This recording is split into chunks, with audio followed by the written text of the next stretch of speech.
She came to Wyoming for one quiet summer, but a silent cowboy gave her a reason to stay. The summer Maren Whitlock came to Wyoming, she believed her heart had already made every important decision. She had a ticket back to Missouri folded inside her Bible, a bookkeeping position waiting in St. Joseph, and a father who had written her future in neat, careful lines before she ever had the courage to ask what she wanted.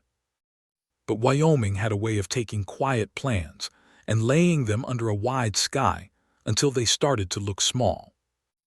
By the end of that summer, Maren would stand at a train platform with dust on her hem, a leather suitcase at her feet, and a choice inside her chest that hurt worse than leaving. Behind her, the eastbound train would breathe smoke into the morning air. In front of her, a cowboy named Elias Boone would hold his hat in both hands like a man holding the last piece of his courage. And neither one of them would know that the hardest words between them had not yet been spoken. When Maren first arrived in Pine Hollow, Wyoming, she did not think much of the town. It sat low between dry hills and blue mountains, with one main street, one church bell, one mercantile, one blacksmith shop, and enough gossip to fill every empty chair from sunrise to supper. Wagons rolled slow through the dust. Horses flicked flies outside the saloon. Women in sun-faded dresses watched from porches with sharp eyes and kind hearts, depending on the day. Maren had come to stay with her mother's older sister, Aunt Lydia Crane, for one summer only. That was what she told everyone. One summer to help with the garden. One summer to breathe cleaner air. One summer away from the tight rooms of St. Joseph, where the buildings stood so close together that even the sky seemed to be looking through a window. Her father had called it rest. Maren knew better. After her mother died in late winter, the house in Missouri had become too quiet in a way that did not heal. Her father was a good man, but grief had made him practical. He believed work could mend sorrow, schedules could cover loneliness, and a proper position could hold a young woman steady. So he arranged the bookkeeping job with a friend at a grain office and told Maren it would give her security. Security. That was the word everyone used when they wanted her to stop asking if she was happy. Aunt Lydia's little ranch house sat a mile outside Pine Hollow, where the grass grew thin and stubborn, and the wind could move a curtain even when the windows were closed. There was a sagging fence around the garden, a chicken coop with one mean rooster, and a porch that faced the western mountains. On her first evening there, Maren stood on that porch and watched the sunset turn the hills copper and rose. She had never seen so much open land. It frightened her a little. It also made her feel like she could breathe without asking permission. Aunt Lydia came out carrying 2 cups of coffee and handed one to her. "Wyoming looks empty at first," Lydia said. "Then one day you realize it has been watching you back." Maren smiled faintly. "That sounds like something you say to scare city girls." "I say it because it's true." Maren did not answer. She only looked toward the mountains, where the last light rested on the peaks like a promise nobody had explained. She met Elias Boone 2 weeks later at the mercantile. She was standing near the counter with a sack of flour tucked against her hip, trying to decide whether Aunt Lydia truly needed another spool of brown thread, when a tall man stepped in from the heat. He wore a worn black hat, a faded blue work shirt, and a leather vest darkened by years of sun and rain. He was older than most men who turned their eyes toward Maren, perhaps early 40s, with silver at his temples and a face that looked carved more by weather than by age. He did not stare. That was the first thing she noticed. Most men in Pine Hollow looked at a new young woman as if she were news. Elias Boone looked once, polite and direct, then removed his hat and waited his turn. Mr. Hanley, the storekeeper, lifted his chin. "Morning, Elias, need wire again." "Wire and lamp oil," Elias said. His voice was low, steady, and simple, a voice that did not push itself into a room but somehow filled the space it needed. Maren stepped back to let him pass, but Elias moved first. "Pardon me, ma'am," he said, as if she had been there first and the whole world ought to respect it. "It's all right," Maren replied. Their hands reached for the same tin scoop on the counter. His fingers stopped before touching hers. For one quiet second, they stood close enough that she could see dust along the seam of his sleeve and a small scar near his thumb. He gave the smallest smile. Maren looked away too quickly. Aunt Lydia noticed, of course. That evening, while shelling peas at the kitchen table, she said, "Elias Boone keeps the North Ranch, 6 miles out." Maren kept her eyes on the peas. "I didn't ask." "No, but your silence did." Maren felt warmth rise into her face. "Aunt Lydia." "He's a good man," Lydia said. "Too quiet for some, too honest for others." "That sounds like a lonely way to be." Lydia's hand slowed over the bowl. "It can be." Outside, a horse shifted near the water trough. The rooster gave an angry little cry from the coop, as if offended by the softness in the room. Maren tried not to think about Elias Boone again. But Wyoming made that difficult. 3 days later, a storm rolled over Pine Hollow in the late afternoon. The sky turned heavy and greenish. The wind kicked dust against the windows, and one side of Aunt Lydia's garden fence gave way with a crack sharp enough to send the chickens flapping. Maren ran outside with her skirts gathered in one hand, trying to hold the broken rail while rain struck hard against her bonnet. She was losing the battle when a horse came up the road. Elias Boone swung down from the saddle before she could call for help. He moved through the rain with a coil of rope over one shoulder, calm as if storms were only loud neighbors. "Fence gave out?" he asked. Maren laughed once, breathless and embarrassed. It seemed determined to. He braced the rail with one hand and looked at the split post. Wood was tired. "So am I," she said before she could stop herself. Elias glanced at her then, not with surprise, but with something gentler, as if he had heard the words beneath the words.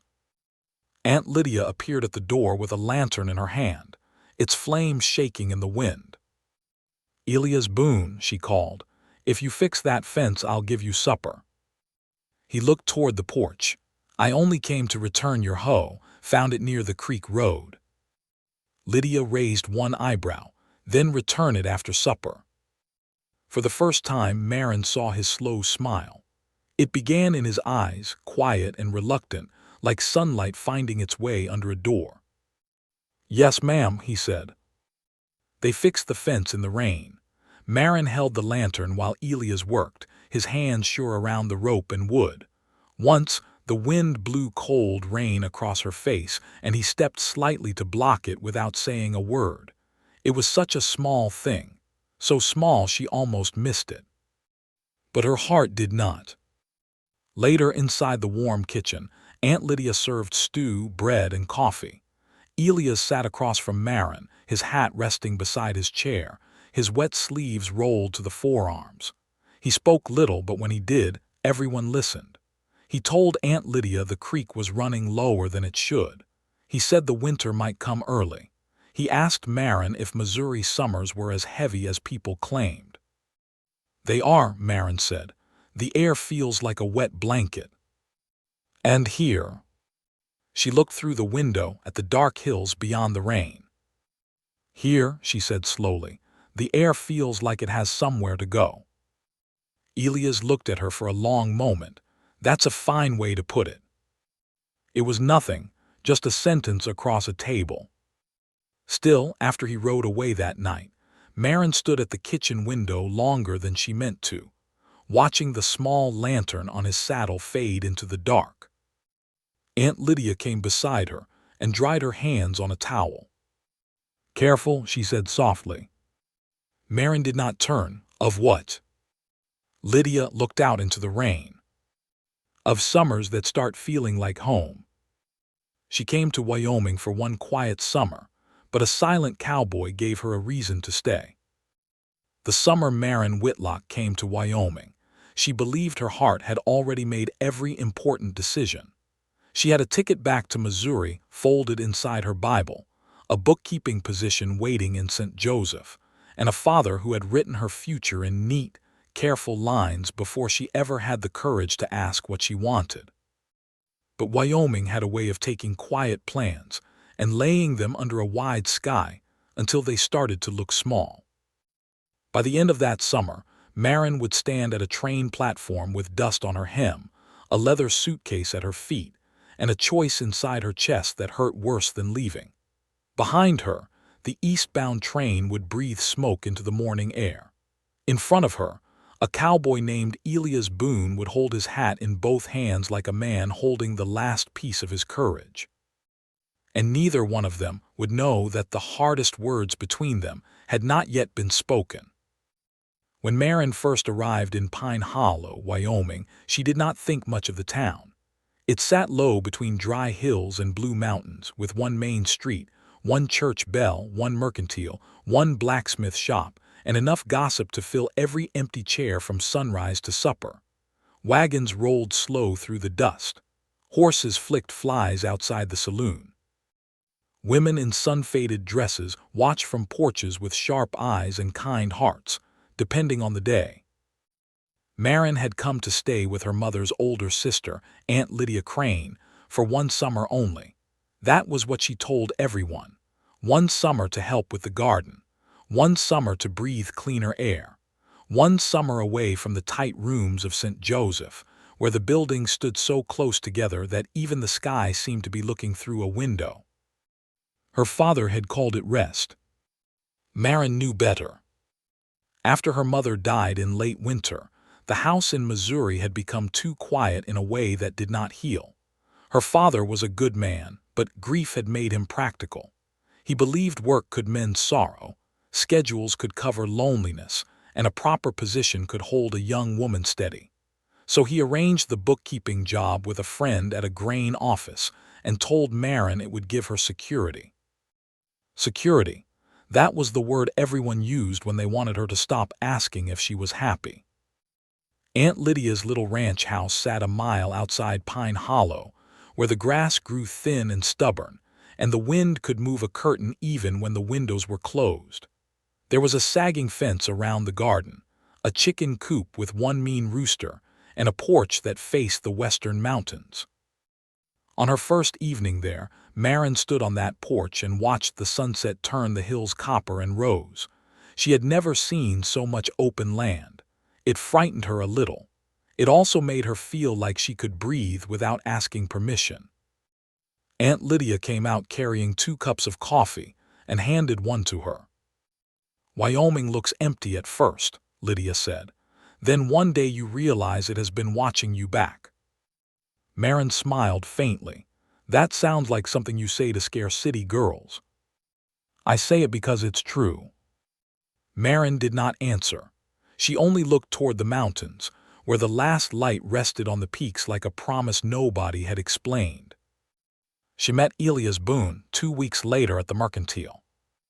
She was standing near the counter with a sack of flour tucked against her hip, trying to decide whether Aunt Lydia truly needed another spool of brown thread, when a tall man stepped in from the heat. He wore a worn black hat, a faded blue work shirt, and a leather vest darkened by years of sun and rain. He was older than most men who turned their eyes toward Maren, perhaps early 40s, with silver at his temples and a face that looked carved more by weather than by age. He did not stare. That was the first thing she noticed. Most men in Pine Hollow looked at a new young woman as if she were news. Elias Boone looked once, polite and direct, then removed his hat and waited his turn. Mr. Hanley, the storekeeper, lifted his chin. "Morning, Elias, need wire again." "Wire and lamp oil," Elias said. His voice was low, steady, and simple, a voice that did not push itself into a room but somehow filled the space it needed. Maren stepped back to let him pass, but Elias moved first. "Pardon me, ma'am," he said, as if she had been there first and the whole world ought to respect it. "It's all right," Maren replied. Their hands reached for the same tin scoop on the counter. His fingers stopped before touching hers.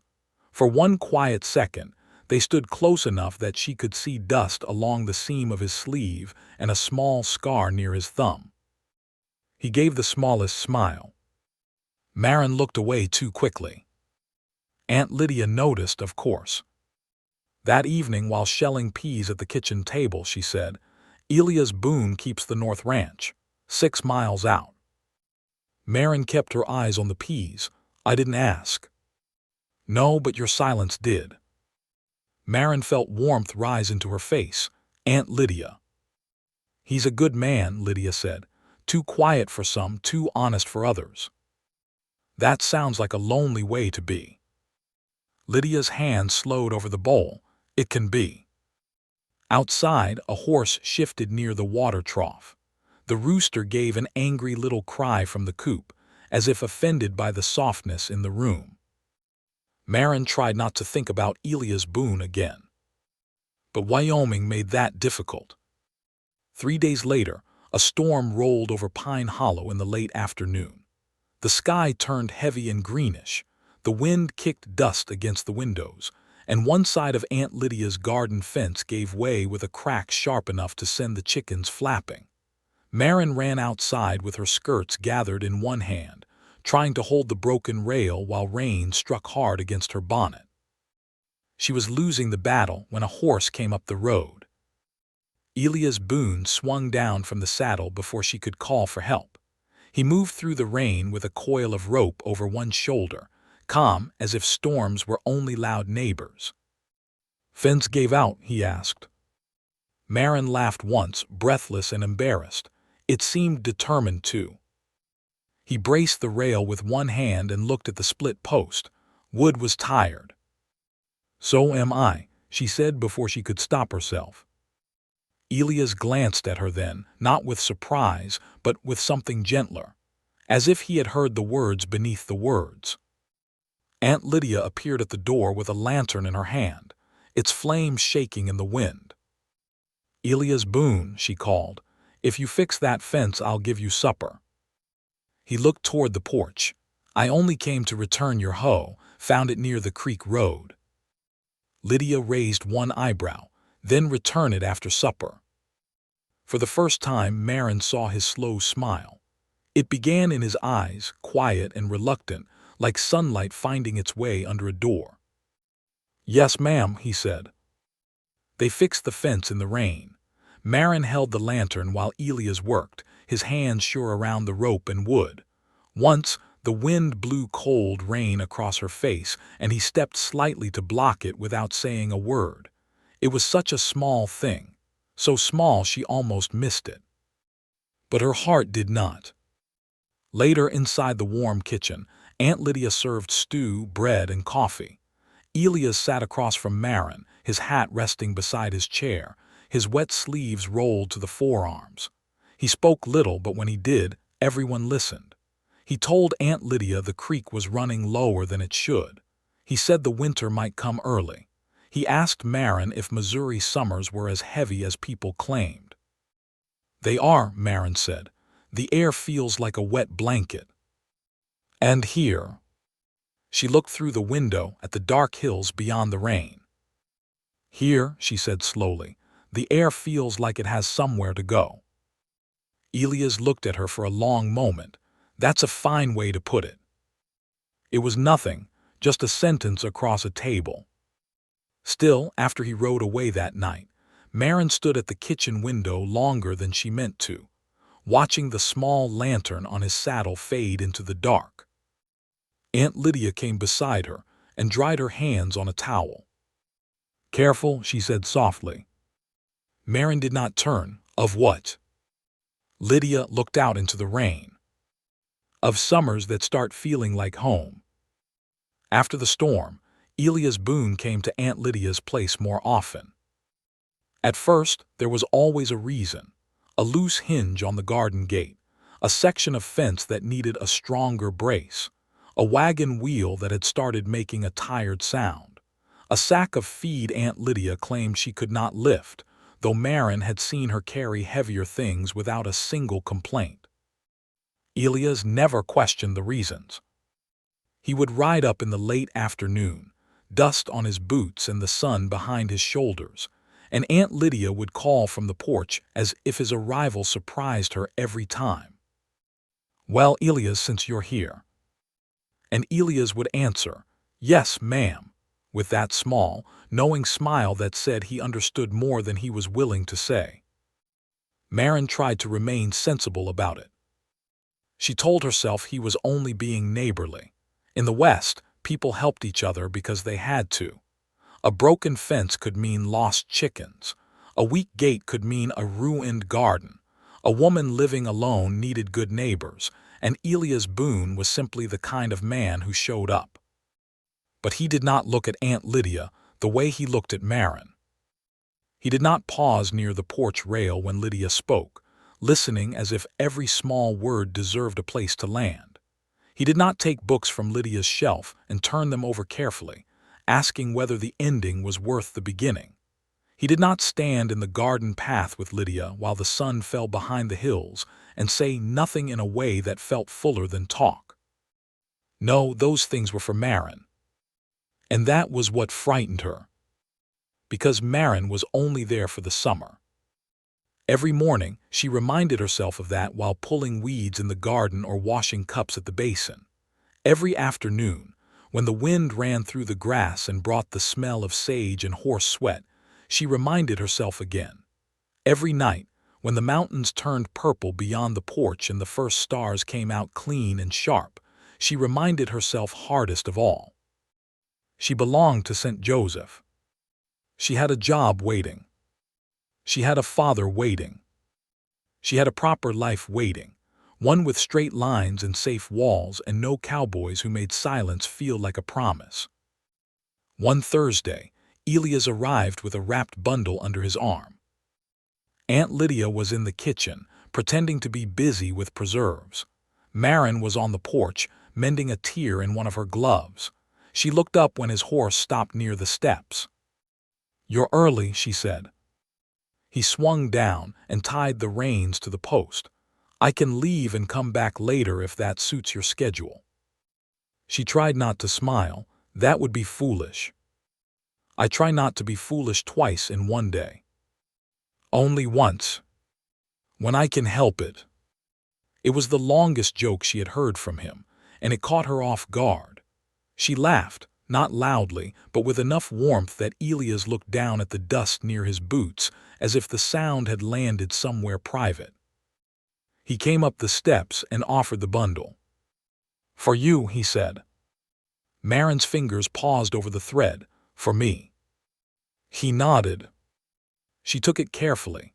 The paper was plain brown, tied with a piece of string. Inside was a book. Its cover was worn soft at the corners, the pages yellowed from use. Maren read the title and looked up. "You read poetry." "Sometimes." She held the book against her lap.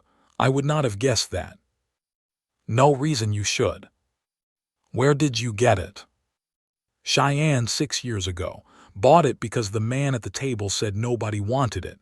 Elias looked toward the mountains. "I felt sorry for it." "You bought a book out of pity." "Seems kinder than buying a horse that way." Maren smiled again, but this time the smile faded into something softer. She opened the book and saw small pencil marks beside certain lines. Not many, just a few, careful marks, almost shy. "You marked it," she said. "Only where I had a thought." "And what was the thought?" He took a slow breath, as if the answer mattered enough to choose with care. "That some folks spend their whole life wanting a place to come back to, and when they find one, they call it trouble because they were not expecting it." Maren lowered her eyes to the page. The porch was quiet. In the kitchen, a spoon tapped against glass. Outside, Elias' horse shook its mane and blew softly through its nose. Maren knew he had not meant the words as a confession. Elias Boone was too careful for that, too honorable with feelings that had not been asked for. But something in the sentence still reached across the space between them and laid itself gently in her hands. She closed the book. "Thank you," she said. You're welcome. You trust me with it. I expect you'll give it back. And if I do, his eyes moved to hers, then I'll have a reason to ask for it. Maren looked away first. That evening, after Elias repaired the wagon wheel and Aunt Lydia fed him more supper than any repair deserved, the three of them sat on the porch. The sky was clear after days of heat, and the moon had not yet risen. The mountains were only shadows, deep and still. Aunt Lydia rocked in her chair, knitting something that never seemed to grow. Elias sat on the top porch step with his elbows resting on his knees. Maren sat near the rail, the poetry book on her lap. Elias, Aunt Lydia said without looking up, you ever think of hiring help for that North Ranch? He gave a small dry laugh. Most hired hands don't stay past one winter. Maybe you scare them off. I don't talk enough to scare anyone.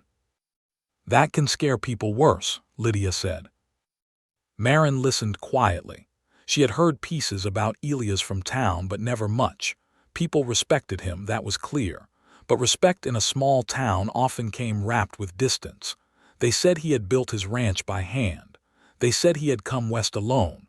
They said he had once been engaged back east, or maybe married, or maybe simply left with a broken heart. The story changed depending on who told it.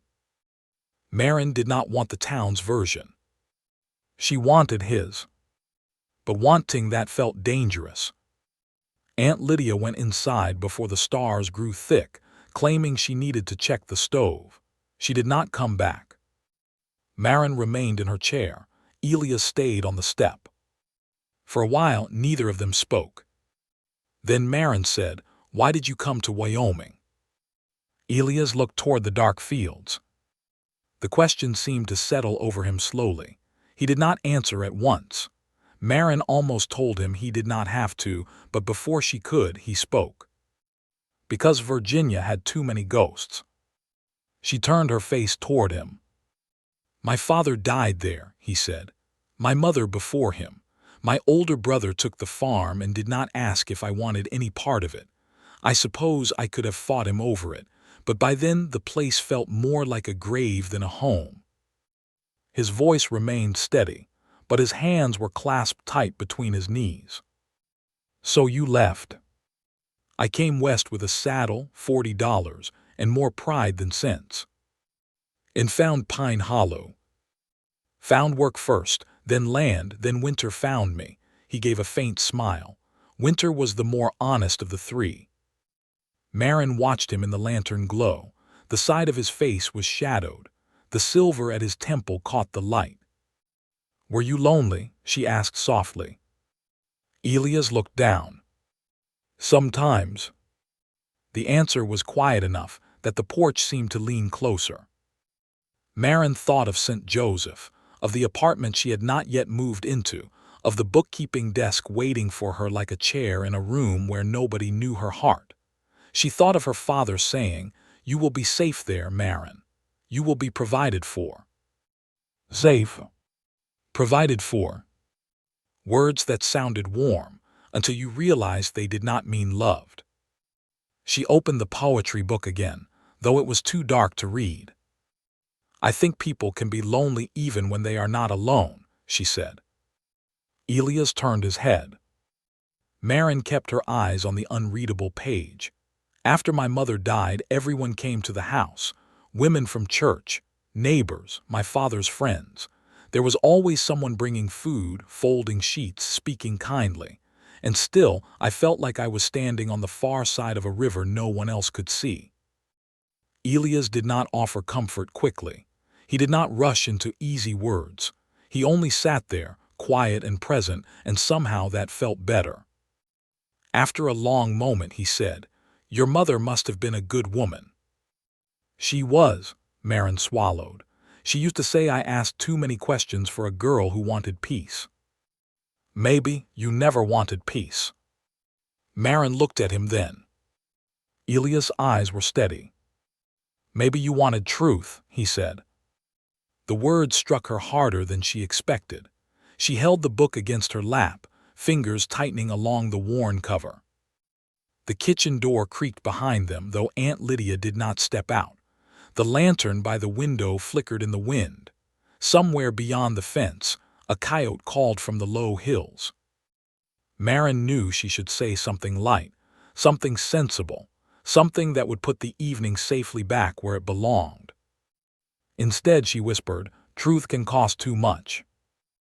Elias looked at her for a long time. "Yes," he said, "it can." The way he said it made Maren wonder what truth had cost him before. The next morning, she found a folded scrap of paper tucked inside the poetry book. At first, she thought it was only a marker Elias had forgotten. But when she opened it, she saw a single line written in his careful hand. "Some homes are not places at first. Sometimes they are only people who make the world feel less hard." Maren stood in Aunt Lydia's kitchen, with the morning light on the floor, and the paper trembling between her fingers. For the first time since coming to Wyoming, she was not counting how many weeks remained before she left. She was afraid to count how few. By the middle of August, Pine Hollow had begun to feel less like a place Maren was visiting, and more like a place that had quietly learned the shape of her steps. She knew which board on Aunt Lydia's porch would complain under her heel.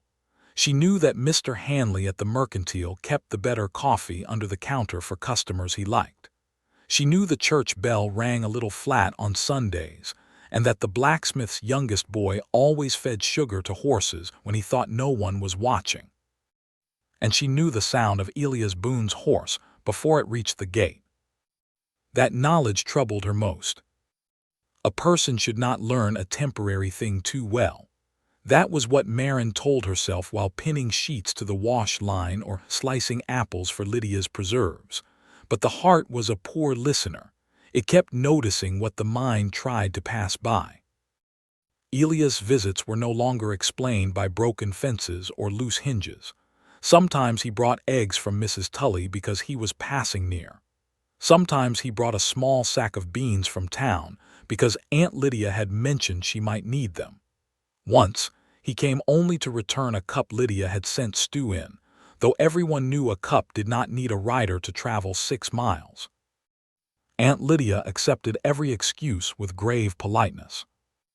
Maren accepted them with a dangerous gladness. One Sunday after church, the whole town gathered outside under the cottonwoods, as people did when the sermon had been long and the weather pleasant enough to encourage gossip. Women carried covered dishes. Men spoke of cattle prices and rain that never came when needed. Children ran between wagon wheels until their mothers called them back. Maren stood beside Aunt Lydia near the long table, holding a plate she had not yet filled. She saw Elias near the hitching rail, speaking with the preacher. He wore a clean white shirt and a dark coat that made him look even more solemn than usual. When his eyes found her across the yard, he gave no grand sign, only a small nod. It should not have warmed her the way it did. "Careful," Aunt Lydia murmured beside her. Maren stiffened. "You've said that before. And you did not listen before." "I am listening." "No, child, you are hearing." Maren looked down at the empty plate in her hands. "There is nothing to be careful about." Lydia gave a soft, knowing breath.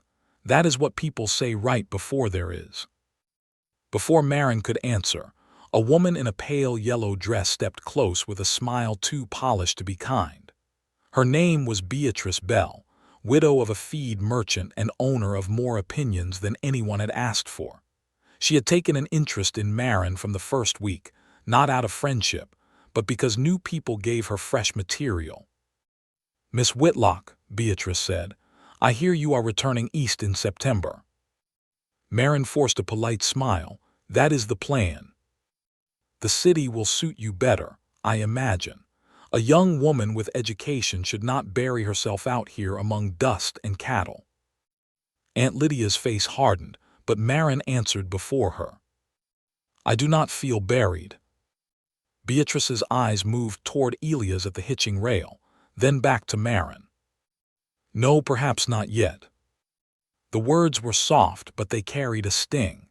Maren felt it and hated that she felt it. Beatrice leaned closer, lowering her voice in the way people did when they wanted cruelty to look like concern. Wyoming can make a summer feel larger than it is, but summers end. Older men sometimes forget that young women still have lives ahead of them. Maren's fingers tightened around the plate. Aunt Lydia said, "Beatrice, if you've brought your vinegar, set it with the pickles."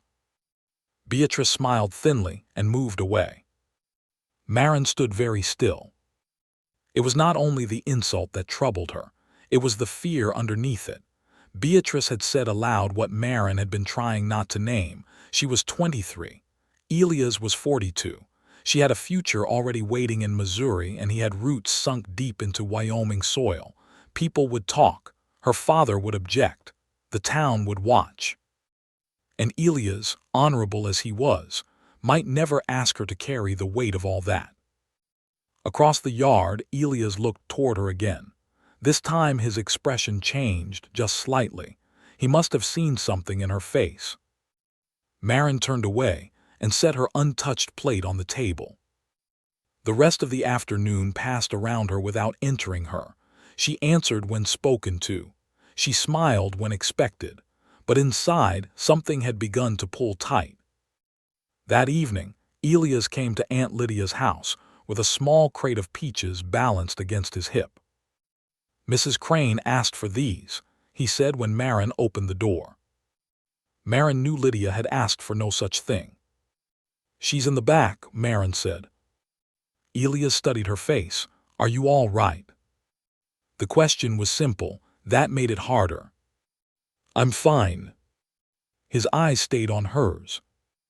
Maren looked away. "Everyone seems determined to ask me questions today." "I only asked one. And it was one too many." She regretted the words as soon as they left her mouth. Elias did not flinch, but something closed in his expression, like a door moved quietly against the wind. He nodded once. "I'll leave the peaches in the kitchen." Maren stepped aside. He entered, placed the crate on the table, and turned to go. She should have let him. It would have been easier.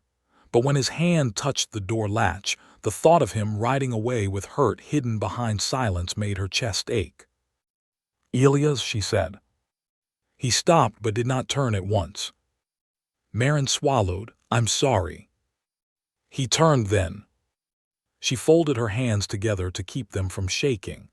"Mrs. Bell said something after church, about summer ending, about me going back east, about you." His face remained calm, but his eyes sharpened. "What did she say about me?" "That older men sometimes forget young women have lives ahead of them." For a moment, only the kitchen clock spoke. Elias lowered his gaze. Maren wished he would be angry. Anger would have been easier to face than the quiet pain that crossed his features and disappeared too quickly. "She is not wrong about your life being ahead of you," he said. Maren felt her heart sink. "That is what you think. I think you have a father expecting you home, a position waiting, and a road that was planned before you came here." "That does not answer me." Elias looked at her then, and the truth in his face made her breath catch.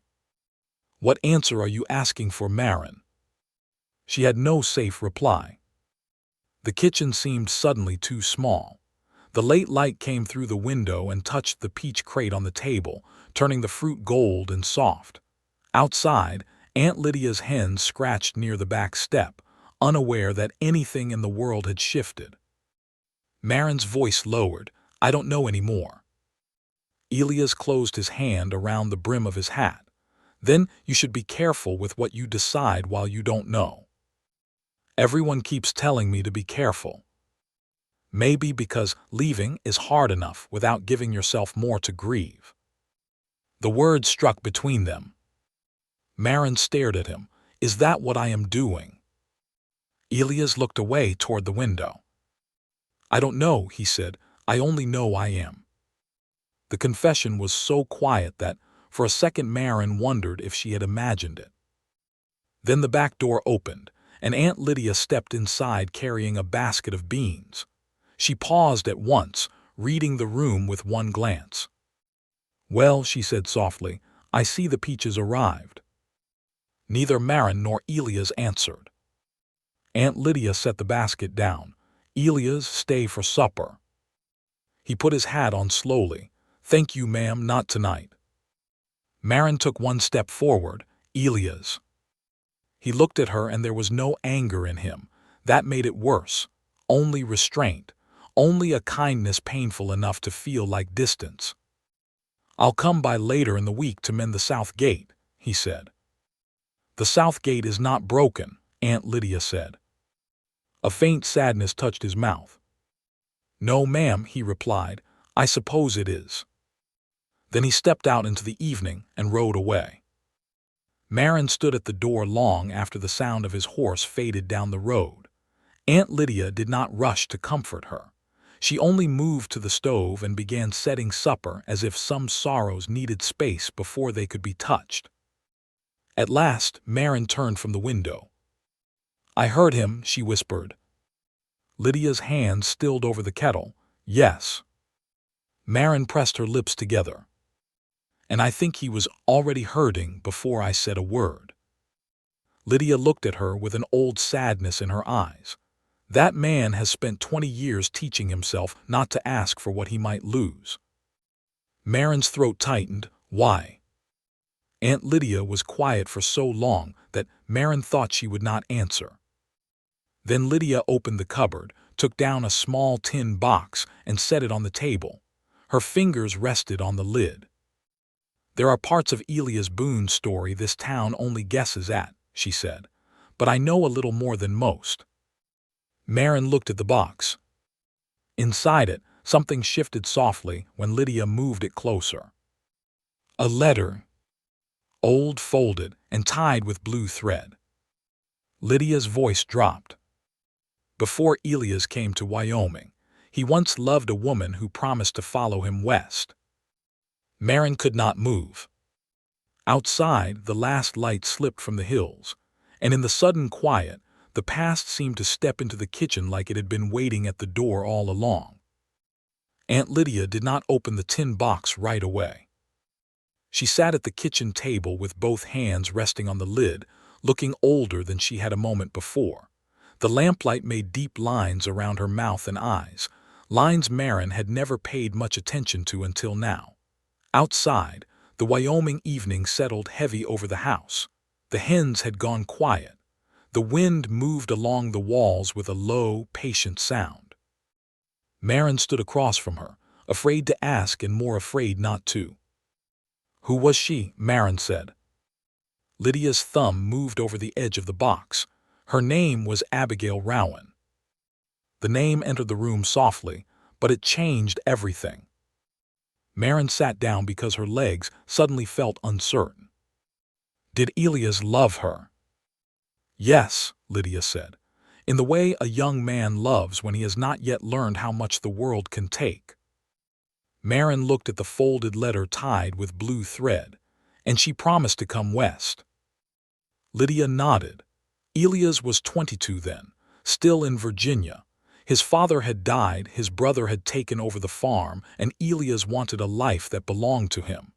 He bought land here through a man who was selling claims, packed what he had, and asked Abigail to marry him once he had a roof built. Maren's heart tightened. She said yes. She said she would follow by spring. The kettle on the stove gave a soft hiss. Lydia did not move to take it off. "Elias came ahead," she continued. "Worked through a winter no man should have spent alone, slept under canvas until his hands cracked from cold, built the first 2 rooms of that ranch house himself, every board, every nail, every stone around the chimney. He wrote to her every week." Maren swallowed, and she never came. Lydia's eyes lowered to the box. "No, she married another man 3 weeks before the train ticket Elias sent her arrived." The words landed with a dull force. Maren stared at the letter as if it might explain how a person survived that kind of hope turning on them. She pictured Elias younger, with less silver at his temples, standing in some unfinished doorway under a Wyoming sky, waiting for a woman who had already chosen another life. She pictured the house he had built becoming quiet around him, not because he wanted quiet, but because quiet was all that came. "How did you get the letter?" Maren asked. Lydia opened the box at last. Inside lay the folded letter, a small pressed flower gone brown with age, and a railway receipt so faded the ink had almost disappeared. "Elias left it here years ago," Lydia said. "Not on purpose. He had come to help my husband with the barn roof, dropped his coat over a chair. This fell from the pocket." "You read it?" Lydia gave her a sharp look. "No, my husband did. Men are not always wiser than women just because they speak less." Despite the ache in the room, Maren almost smiled. "After that," Lydia said, "I knew enough not to ask Elias questions. He came back for it later. I told him I had found it and kept it safe. He looked at me like I had seen him without his shirt on in church. Then he said, 'Burn it if you like.' I told him no. Some pain should not be burned just because it hurts. Sometimes it needs to be kept until a man is ready to stop carrying it alone." Maren's eyes stung. "Did he ever ask for it back?" "No." The answer made something in Maren ache deeper. For a long moment, she could only listen to the wind. She thought of Elias' careful kindness, the way he stepped between her and the rain without calling attention to it, the way he never asked for more than he had been given, the way he looked at her sometimes and then looked away like wanting was a thing that needed discipline. She understood now. He had been left once by a woman with a promise, and Maren had an eastbound ticket folded inside her Bible. The thought hurt so sharply, she pressed a hand to her chest. Aunt Lydia saw it. "Now you know why he holds himself back." Maren whispered, "He thinks I'll leave." "Won't you?" The question was not cruel.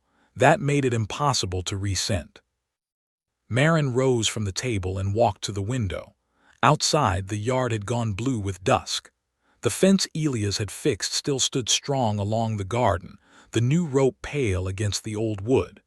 Beyond it, the road bent toward town, and farther north, somewhere past the dark line of cottonwoods, was Elias' ranch.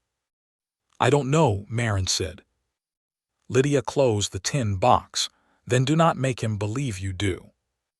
Maren turned. "I never meant to." Meaning well does not keep hearts from breaking. The word stayed with her long after supper. That night Maren could not sleep.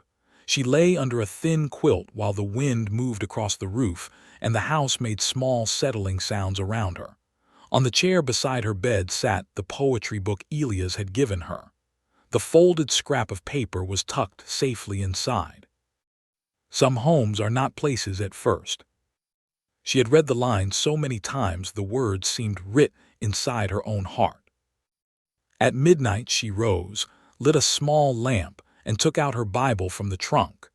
The train ticket was folded between the pages near the Book of Ruth, where her mother had once placed a pressed violet. Maren held the ticket in the lamplight. Pine Hollow to St. Joseph, September 12, 1 passenger. Her father's handwriting was on the envelope it had come in. Firm, practical, certain. She loved her father. That was part of the trouble. He was not a villain. He had carried grief the only way he understood, by arranging what could still be arranged. He wanted her safe. He wanted her settled. He wanted not to lose another woman he loved to a wide and merciless world. But his fear had become her future. Maren set the ticket beside Elias' note on the quilt and looked at both of them. One was a road back to the life chosen for her. The other was only a sentence from a quiet man who had given her no promise, asked no question, and still somehow made the world feel less hard. By morning, she knew she had to see him. She told Aunt Lydia at breakfast. Lydia poured coffee and did not look surprised. "You riding alone?" "I can manage a horse." "I know you can manage a horse. I'm asking if you can manage your heart once you get there." Maren looked down at her cup. "No." Lydia nodded. "Good, at least you're starting honest." The ride to Elias Ranch took more than an hour. The road ran north through open land, past dry creek beds and low grass silvered by the sun. Maren rode Lydia's mare, Juniper, with the poetry book wrapped in cloth and tied behind the saddle. Every hoofbeat seemed to ask the same question. "What will you say?" She had no answer. Elias Ranch appeared slowly, first as a fence line, then a windmill, then a low house built of timber and stone standing firm against the wide country around it. There was a barn, a small corral, a water trough, and a row of cottonwoods planted near the house. It was not grand, but it was solid. Every board seemed placed by a man who had meant to stay. Maren stopped near the gate. For a moment she could not move. This was the house he had built for someone else. A horse nickered from the corral. Elias stepped out of the barn carrying a length of harness leather. When he saw Maren, he stopped. Even from a distance, she could feel his surprise. He walked toward the gate slowly. He did not smile, not because he was unkind, but because something in him had grown careful again. "Maren," he said. She dismounted, keeping one hand on the saddle to steady herself. "I came to return your book." His eyes moved to the wrapped bundle. "You could have sent it with your aunt." "I could have." The wind pushed a loose strand of hair against her cheek. She tucked it back with fingers that would not quite obey. Elias opened the gate but did not step too close. "Would you like coffee?" The simple offer nearly undid her. "Yes," she said, "thank you." Inside, his house was quiet and clean. A rifle hung above the door, unused and dusty. A kettle rested on the stove. There were 2 chairs by the hearth, a shelf of tools near the back room, and books stacked neatly on a table by the window. Maren noticed one of the books she had lent him, marked with a folded scrap of paper. He had been reading it. Elias poured coffee into 2 plain cups and handed one to her. Neither sat. Maren held the cup with both hands. "Aunt Lydia told me about Abigail."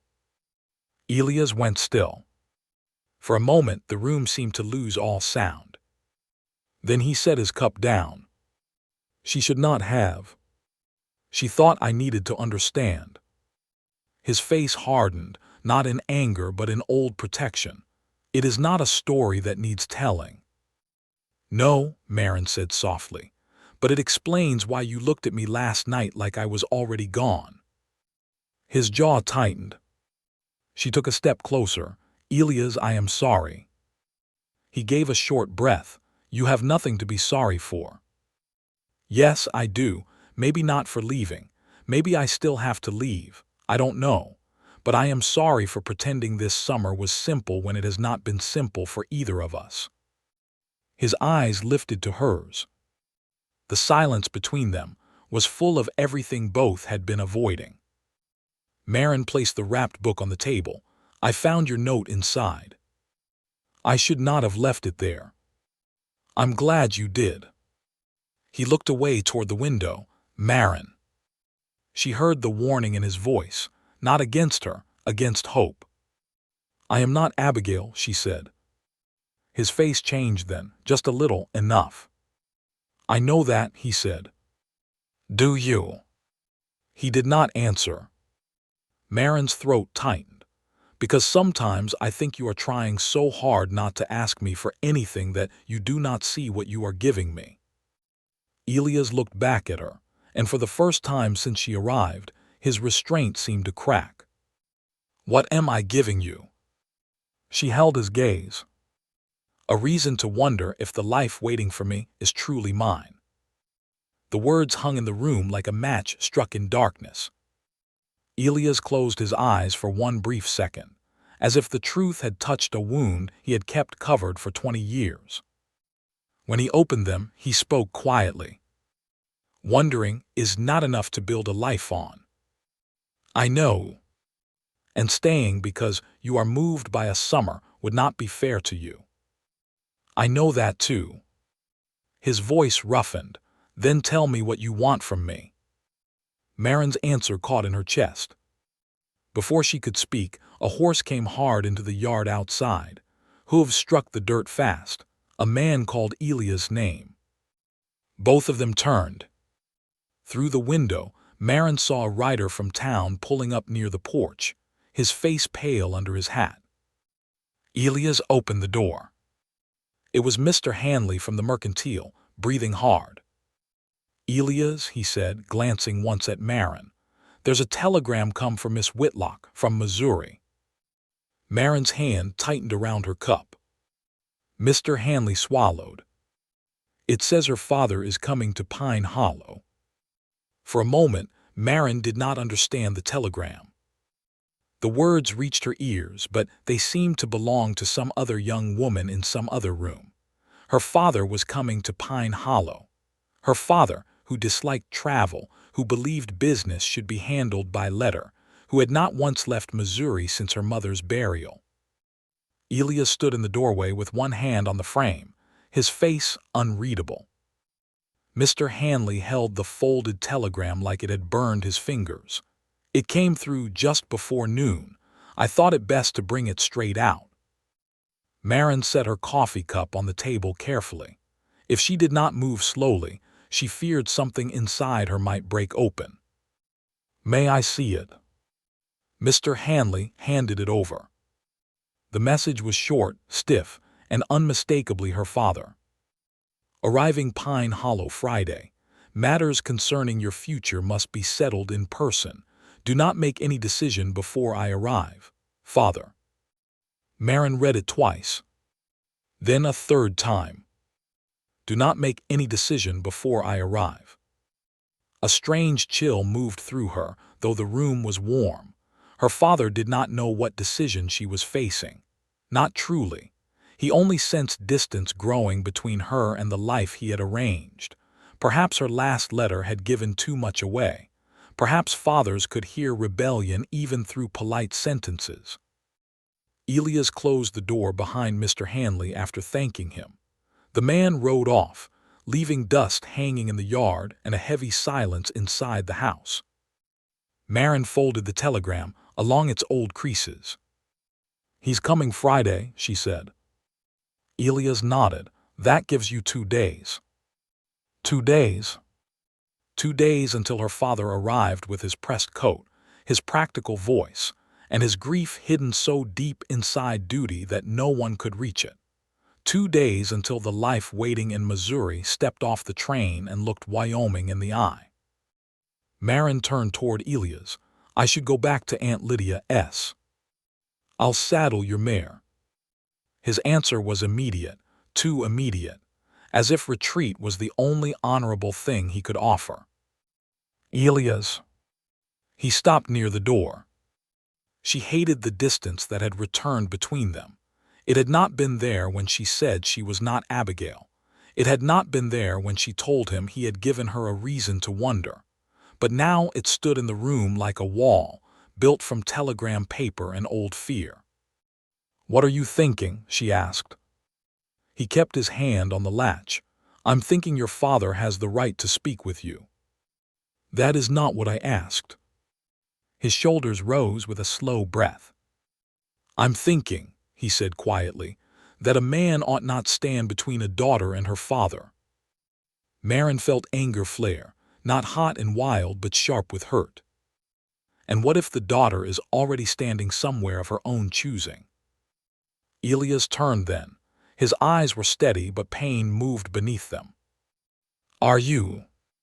The question silenced her. Because she wanted to say yes.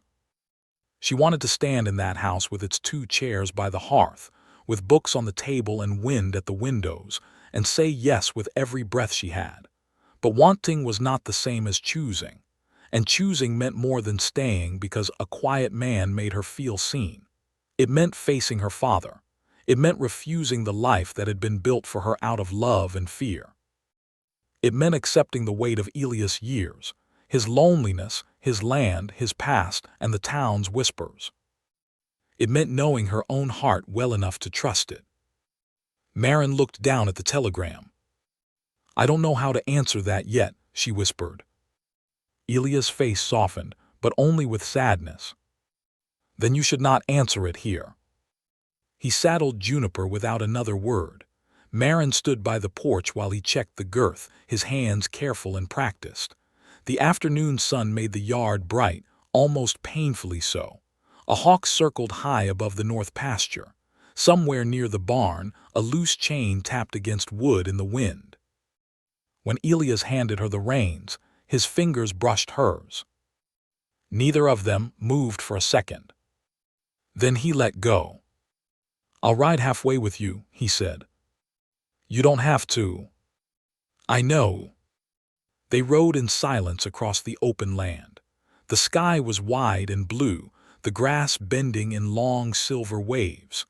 Maren kept the telegram tucked in her glove, feeling its hard edges against her palm like a warning. Halfway to Lydia's, at the ridge where the road dipped toward Pine Hollow, Elias stopped his horse. Maren stopped too. Below them, the town looked small and peaceful. Smoke rose from chimneys.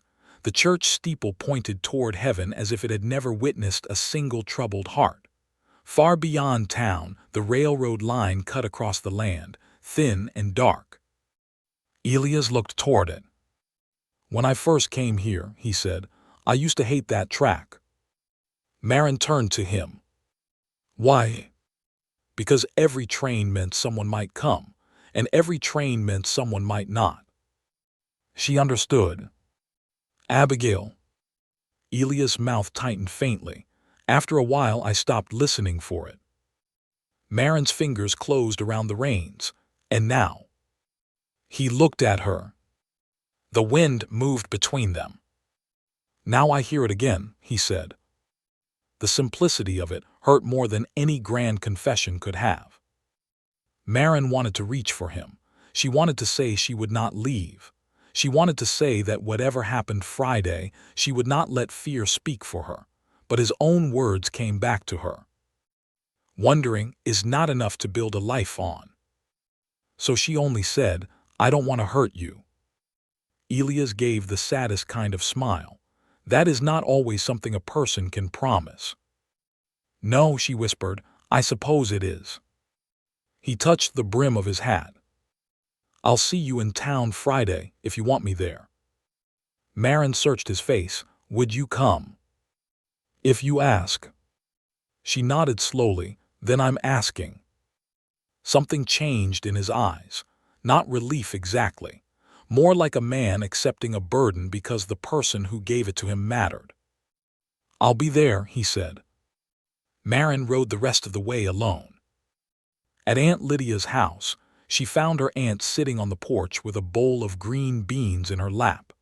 Lydia looked at Maren's face, then at the telegram in her hand, and set the bowl aside without asking the first foolish question. "When?" she said. "Friday." Lydia nodded. "I'll put clean sheets in the spare room." Maren sank into the chair beside her. "He says not to make any decision before he arrives." "And have you made one?" Maren leaned back, suddenly exhausted. "No." Lydia began snapping beans again, slow and steady. "That's not the same as having no answer," she said. Maren looked at her. Sometimes the heart knows before the mouth can say it. Maren closed her eyes. "I'm scared." "Good." She opened her eyes. "Good."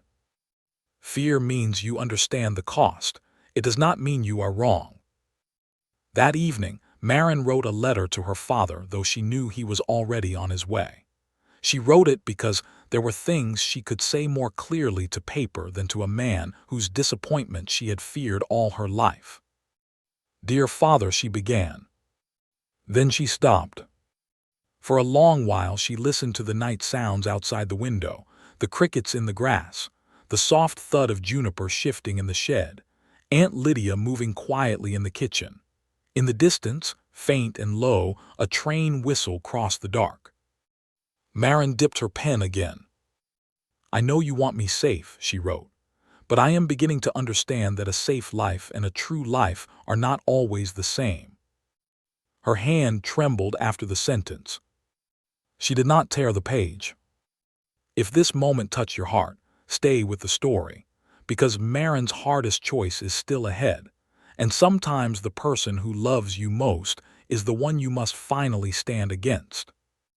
By Friday morning, Pine Hollow seemed to know something was coming. Maren woke before dawn and dressed in her plain blue traveling dress, though she was not traveling anywhere. She pinned her hair carefully.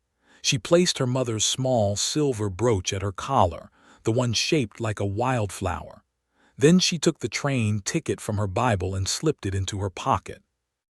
Not because she planned to use it, because she needed to face what it meant. Aunt Lydia drove her to the station in the wagon.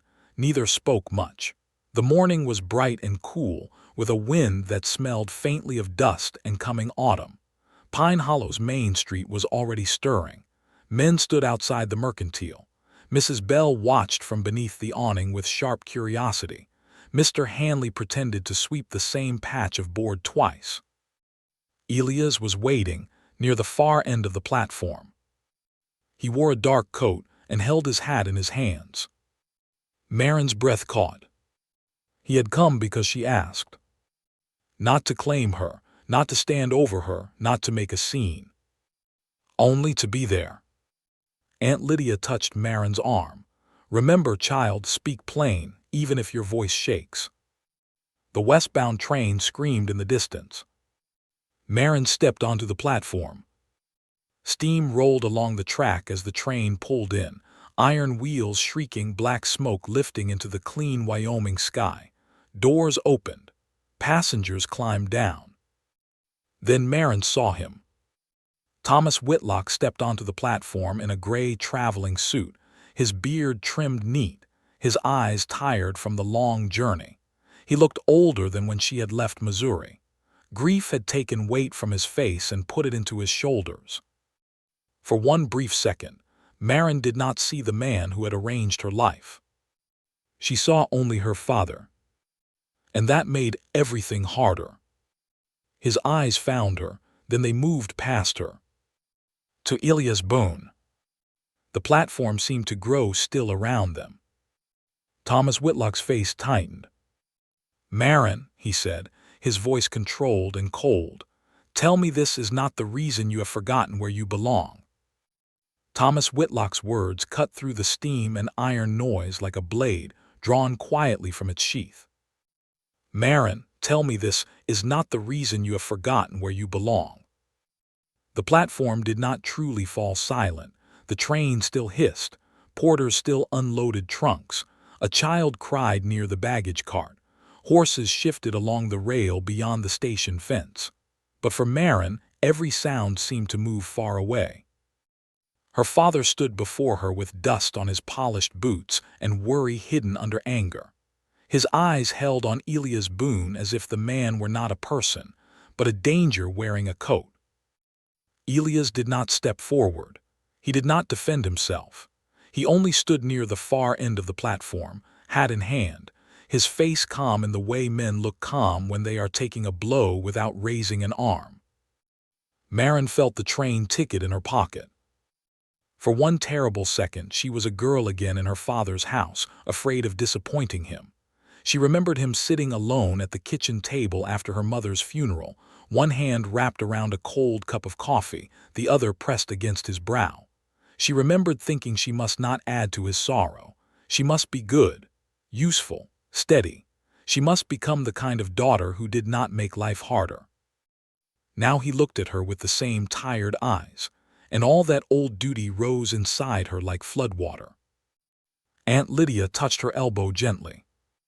"Speak plain, even if your voice shakes." Maren drew a slow breath. "I have not forgotten where I belong, Father," she said. "I am trying to understand it for myself." Thomas's jaw tightened. "That sounds like something someone has put into your head." "No one put it there." His eyes flicked again to Elias. "Then why is he here?" Because I asked him to be. The answer seemed to strike him harder than she expected, not because it was improper, because it was honest. Thomas turned fully toward Elias. "Mr. Boone, I assume."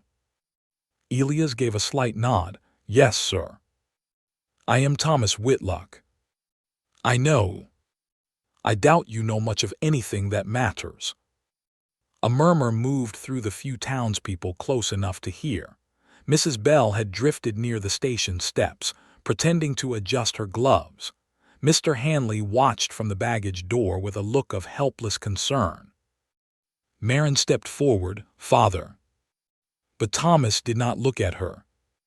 He looked at Elias with the cold steadiness of a man who had traveled hundreds of miles, prepared to blame someone.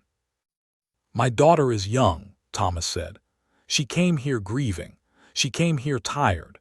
If you have mistaken her loneliness for something else, then I advise you to correct that mistake before you shame yourself further."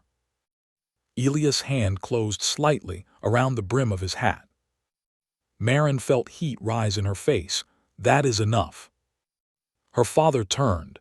"Maren, get your things. We will speak at your aunt's house." "No." The word came out before she had prepared it. Thomas stared at her.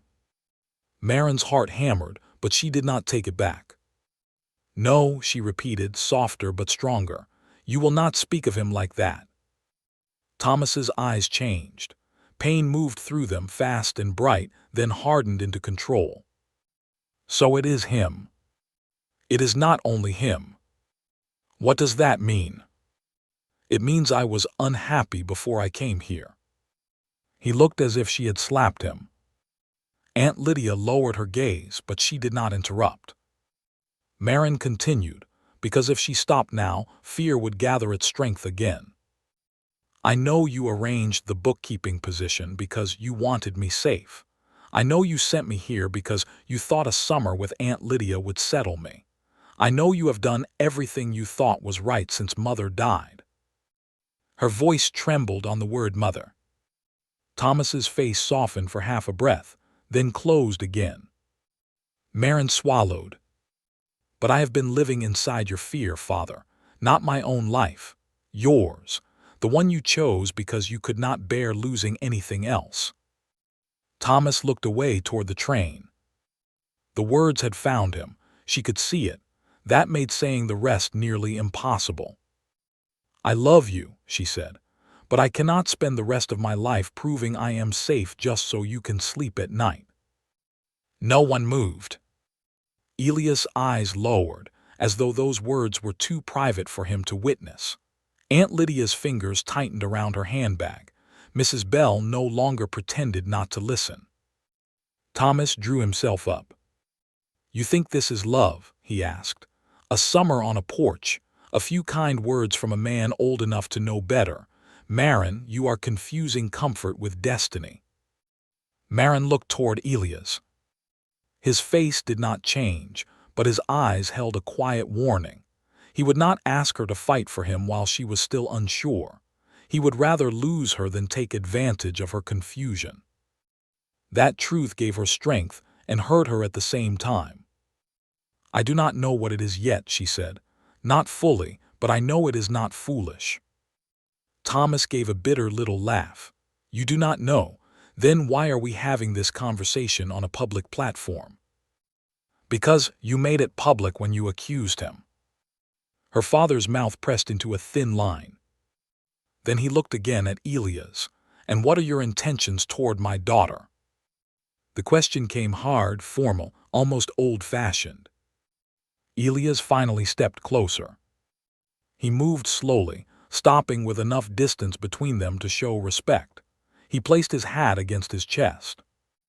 "My intention," Elias said, "is not to take anything from her." Thomas's eyes narrowed. "That is not an answer." "It is the truest one I have." Elias looked at Maren briefly, then back to her father. "I care for your daughter, more than is easy to say in front of a train station full of people, but I have not asked her to stay. I have not asked her to choose me. I will not." Maren's throat tightened. Thomas studied him with suspicion. "Why not?" Because staying has to be hers before it can be ours. The words settled over the platform. Even Thomas seemed to have no immediate answer. Maren stared at Elias. There it was again, that steady honesty, no claim, no demand, no attempt to make himself larger than the truth. He would stand beside her if she asked, but he would not pull her across the line.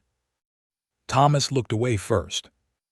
"This town is full of watchers," he said, his voice lower. "We are finished here." He turned to Maren. "Your aunt's house now." This time, Maren did not refuse. Not because she was surrendering, but because she knew the next part of the battle did not belong on a platform. She looked at Elias. His eyes asked a question he would not say aloud. "Are you all right?" Maren gave the smallest nod. Then she climbed into Aunt Lydia's wagon beside her father, while Lydia took the reins. No one spoke as the wagon rolled away from the station. Behind them, the train gave a long whistle and began moving east, dragging smoke across the sky like a dark ribbon. Maren did not look back. She was afraid if she did, she would see Elias standing alone on the platform. And that image would break her before the day was done. At Aunt Lydia's house, Thomas removed his hat the moment he entered, because even anger could not shake manners from him. He stood in the parlor with his gloves in one hand, looking at the small room, the worn furniture, the quilt over the chair, the wildflowers drying above the stove. "This place has changed you," he said. Maren stood near the window. "Maybe it has shown me what was already changing." Aunt Lydia went quietly to the kitchen. Though the open doorway made clear, she was still close enough to hear every word. Thomas turned to his daughter. "You are 23 years old." "I know my age." "He is nearly twice it." "Not nearly." "That is your answer." "No, my answer is that his age does not make him false." Thomas's face tightened. Men with lonely lives can be grateful for young attention. Maren's anger returned, and daughters with grieving fathers can be mistaken for property. He went still. For a moment she wished she could take the words back, not because they were untrue, but because they hurt him. Thomas sat slowly in the chair by the cold hearth. "You think I see you that way?" Maren's voice softened. "I think you see me as the last thing you still have from Mother." His hand trembled once before he closed it into a fist. The room grew quiet. Outside, the wind pushed the porch swing slightly. Its chain creaked once, twice, then stilled. Thomas looked down at his gloves. "When your mother was dying," he said, "she asked me to see that you were cared for." Maren's eyes filled, but she stayed silent. "I told her I would. I promised her. Do you understand that? I promised a dying woman I would not let this world swallow our child." "I know." "No," he said, looking up sharply. "You do not know. You did not hear her breath fading while she asked if you would be all right.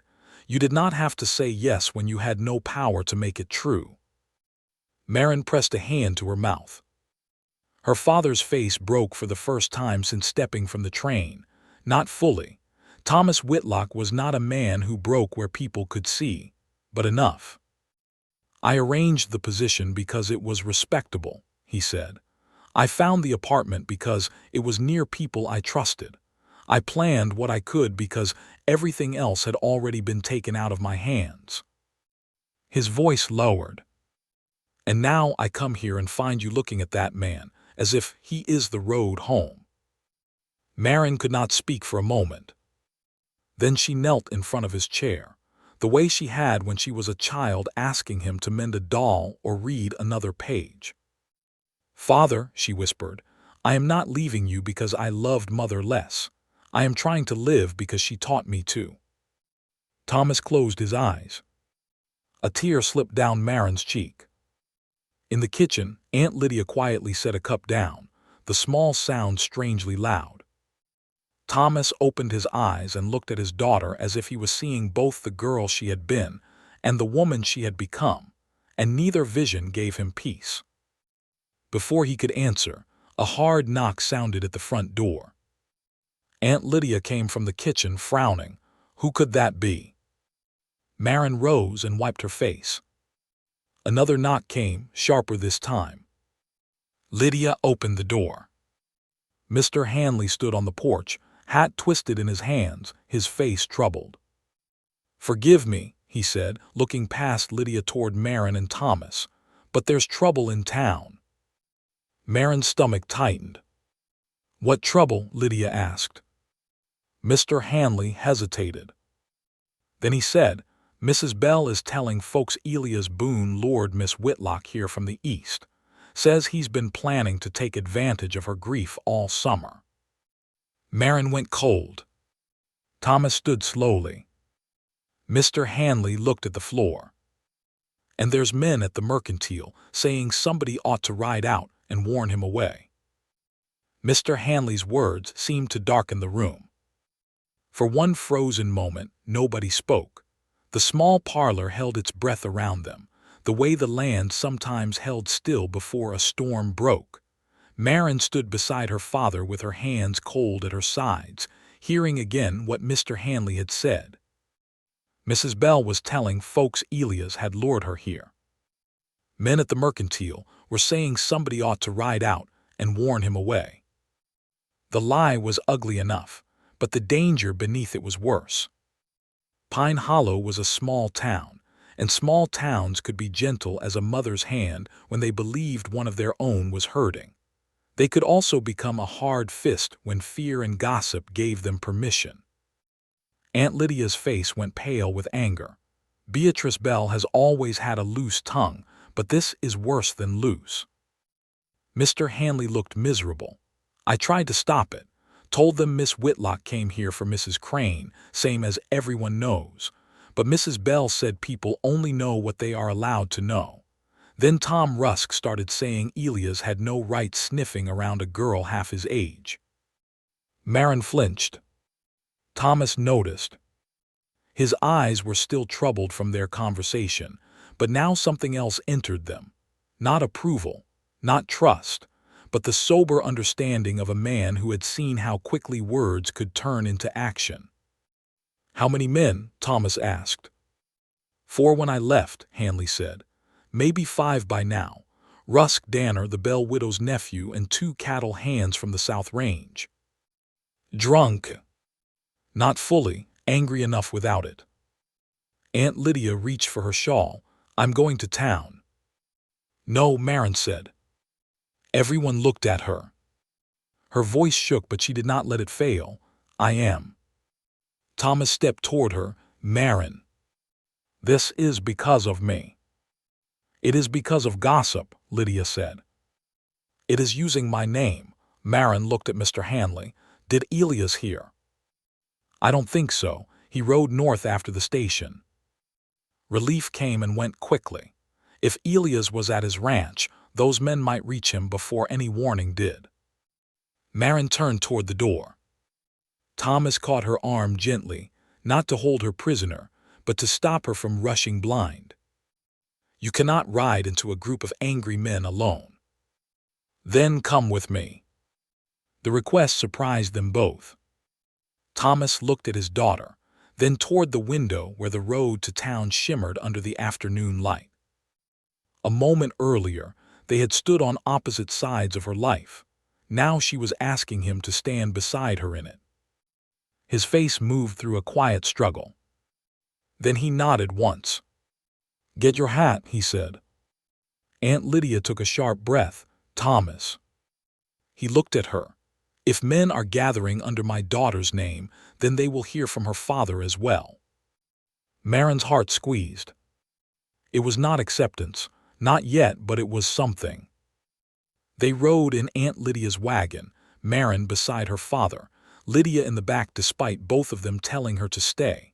Mr. Hanley rode ahead on his horse to see if the men had left town yet. The wheels rattled hard over the dry road. Dust rose behind them in a pale cloud. Maren held the side rail with one hand. In the other, hidden in the fold of her skirt, She gripped the train ticket from her pocket. She did not know why she had taken it out. Maybe because it was proof of the life everyone thought she should choose. Maybe because it felt like the last piece of fear she still carried. Thomas glanced down at her hand. "You brought the ticket," he said. Maren looked at the paper. "Yes." "Why?" "I thought I might need to remember what I am being asked to return to." He faced the road again. "And what are you being asked to return to?" Maren watched Pine Hollow come closer, the church steeple rising behind the mercantile roof. A safe room, a respectable desk, people who will say I did the proper thing. Thomas was quiet. Then he asked, "And what would you be leaving?" She answered before she could lose courage. "The first place where I stopped feeling like grief was all I had left." Her father's hands tightened on the reins. Aunt Lydia said nothing from the back, but Maren could feel her listening. When they reached town, the mercantile porch was crowded. Mrs. Bell stood near the post in her pale yellow dress, one hand at her throat, performing concern for anyone willing to look.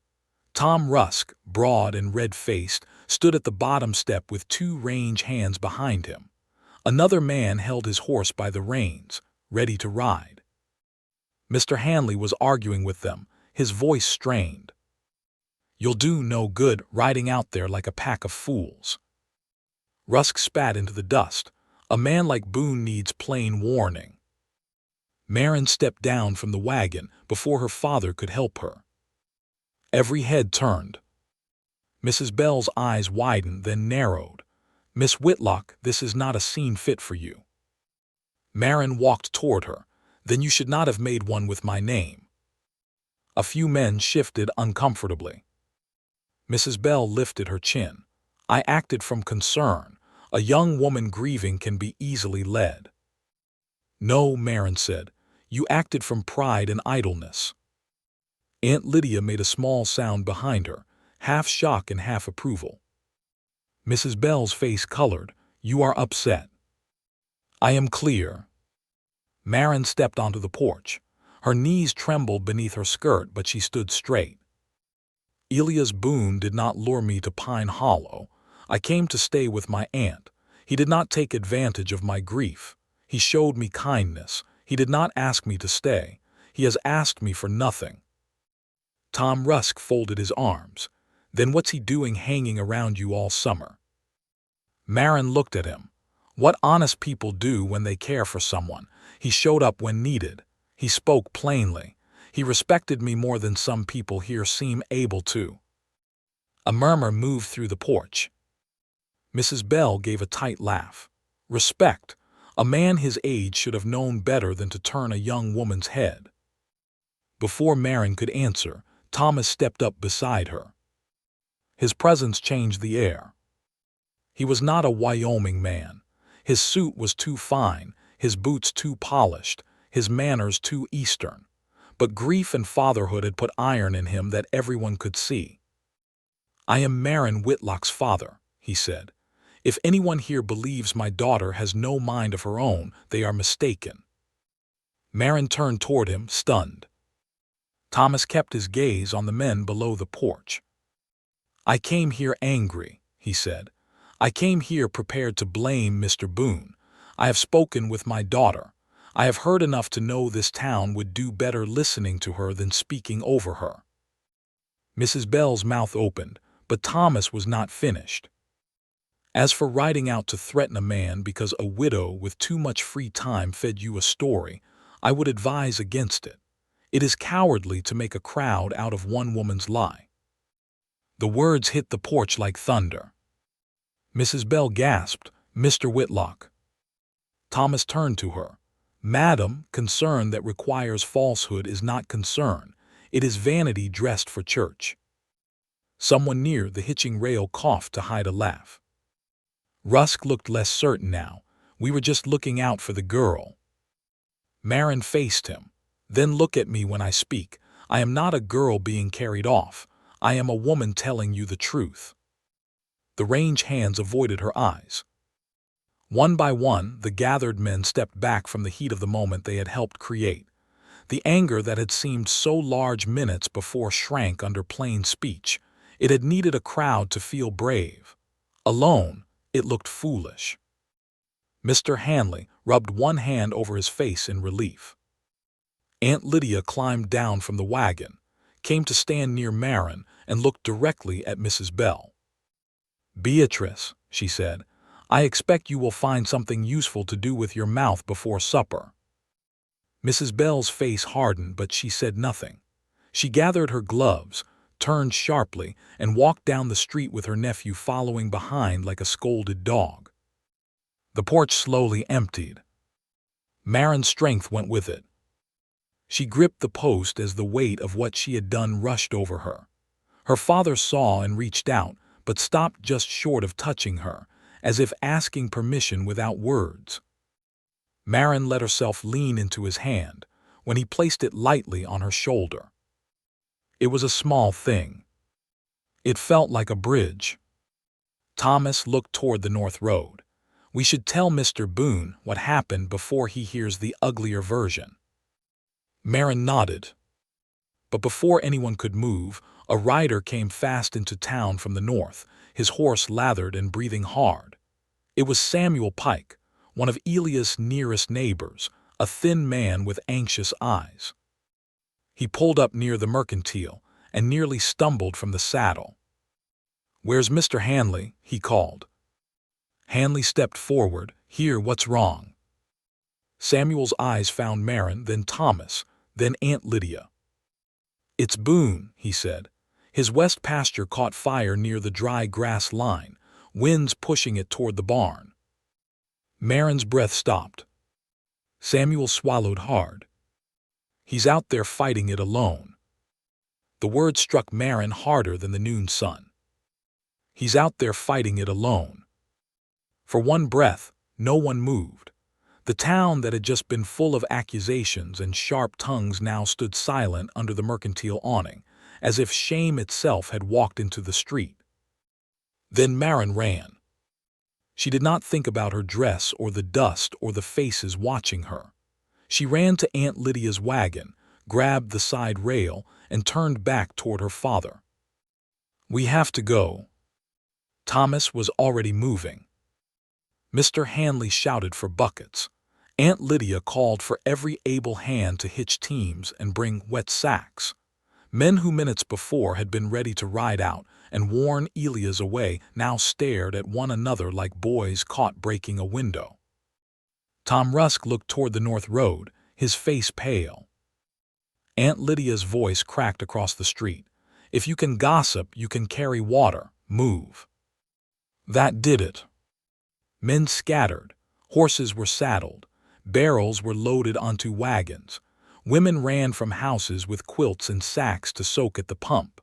Mr. Hanley pulled 2 shovels from the back of the mercantile and thrust one at Rusk. "You wanted to ride to Boone's place," Hanley snapped. "Now ride useful." Rusk took the shovel without a word. Maren climbed into the wagon beside Thomas. Aunt Lydia climbed into the back with wet sacks and a bucket between her knees. The wagon lurched hard as Thomas slapped the reins. The horses sprang forward, wheels rattling over the packed dirt and then onto the open road north. The town fell behind them. Ahead, a dark smear stained the sky. Smoke. Maren gripped the seat until her knuckles hurt. The north road seemed longer than it had ever been. The wind blew from the west, hot and dry, pushing the smell of smoke toward them before they could see the flames. It crawled into Maren's throat and made each breath taste like fear. Thomas drove with his jaw tight, his city hands awkward on the reins but determined. He looked older than he had that morning and somehow stronger. "He knows how to fight fire," Aunt Lydia said from the back, though her voice told Maren she was saying it because she needed to hear it herself. "Elias knows this land." Maren looked at the smoke. Fire does not care what a man knows. No one answered. As they neared the Boone ranch, the sky turned a sickly gold behind the smoke. The west pasture was burning along the dry grass line, flames running low but fast, feeding on summer's thirst. Elias' barn stood beyond it, not yet touched, but sparks were already flying in the wind like angry insects. And there, near the edge of the pasture, was Elias.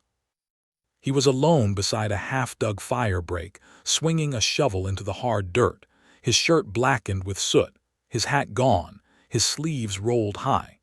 His horse was tied near the barn, stamping and pulling against the reins. Elias moved with the grim force of a man who had no time left to be tired. Maren's heart twisted. "Elias," she shouted before the wagon had stopped. He looked up.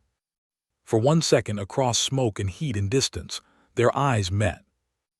Something flashed across his face: surprise, fear, relief. Then he turned back to the fire because the flames were still moving and feelings could wait only if people survived them. Thomas pulled the wagon to a hard stop. "Buckets," Mr. Hanley shouted behind them as the first riders from town came in. Everything became motion. Men formed a rough line from the water barrels. Others took shovels and began widening the fire break Elias had started. Aunt Lydia soaked sacks and handed them out. Maren grabbed one, heavy and dripping, and ran toward the line of sparks near the barn fence. "Maren," Thomas called. "I can help." She beat at the small flames licking through the grass, smoke stinging her eyes. Heat pressed against her face. Her arms ached almost at once, but she kept swinging the wet sack again and again until the fire hissed and died at her feet. Elias appeared beside her, shoving dirt over a glowing patch. "You should be back by the wagon," he said, voice rough from smoke. She coughed. "So should you. This is my land. And you are not the only one standing on it." He looked at her then, and even through soot and smoke, she saw the emotion he was trying not to show. Before he could answer, the wind shifted. A sheet of sparks lifted from the burning pasture and spun toward the barn roof. Someone shouted. Elias turned and ran. Maren saw the danger at the same time he did. A stack of hay near the side wall had begun to smoke. If it caught, the barn would go next. If the barn went, the house might follow. All that Elias had built, every year, every winter, every lonely evening, could be gone before sunset. He reached the hay first and began dragging the top bales away with his bare hands. Thomas grabbed a shovel and ran after him. "Water here." Maren hurried with a bucket, nearly spilling half of it before she reached them. Elias took it and threw the water over the smoking hay. Steam rose in a sharp white cloud.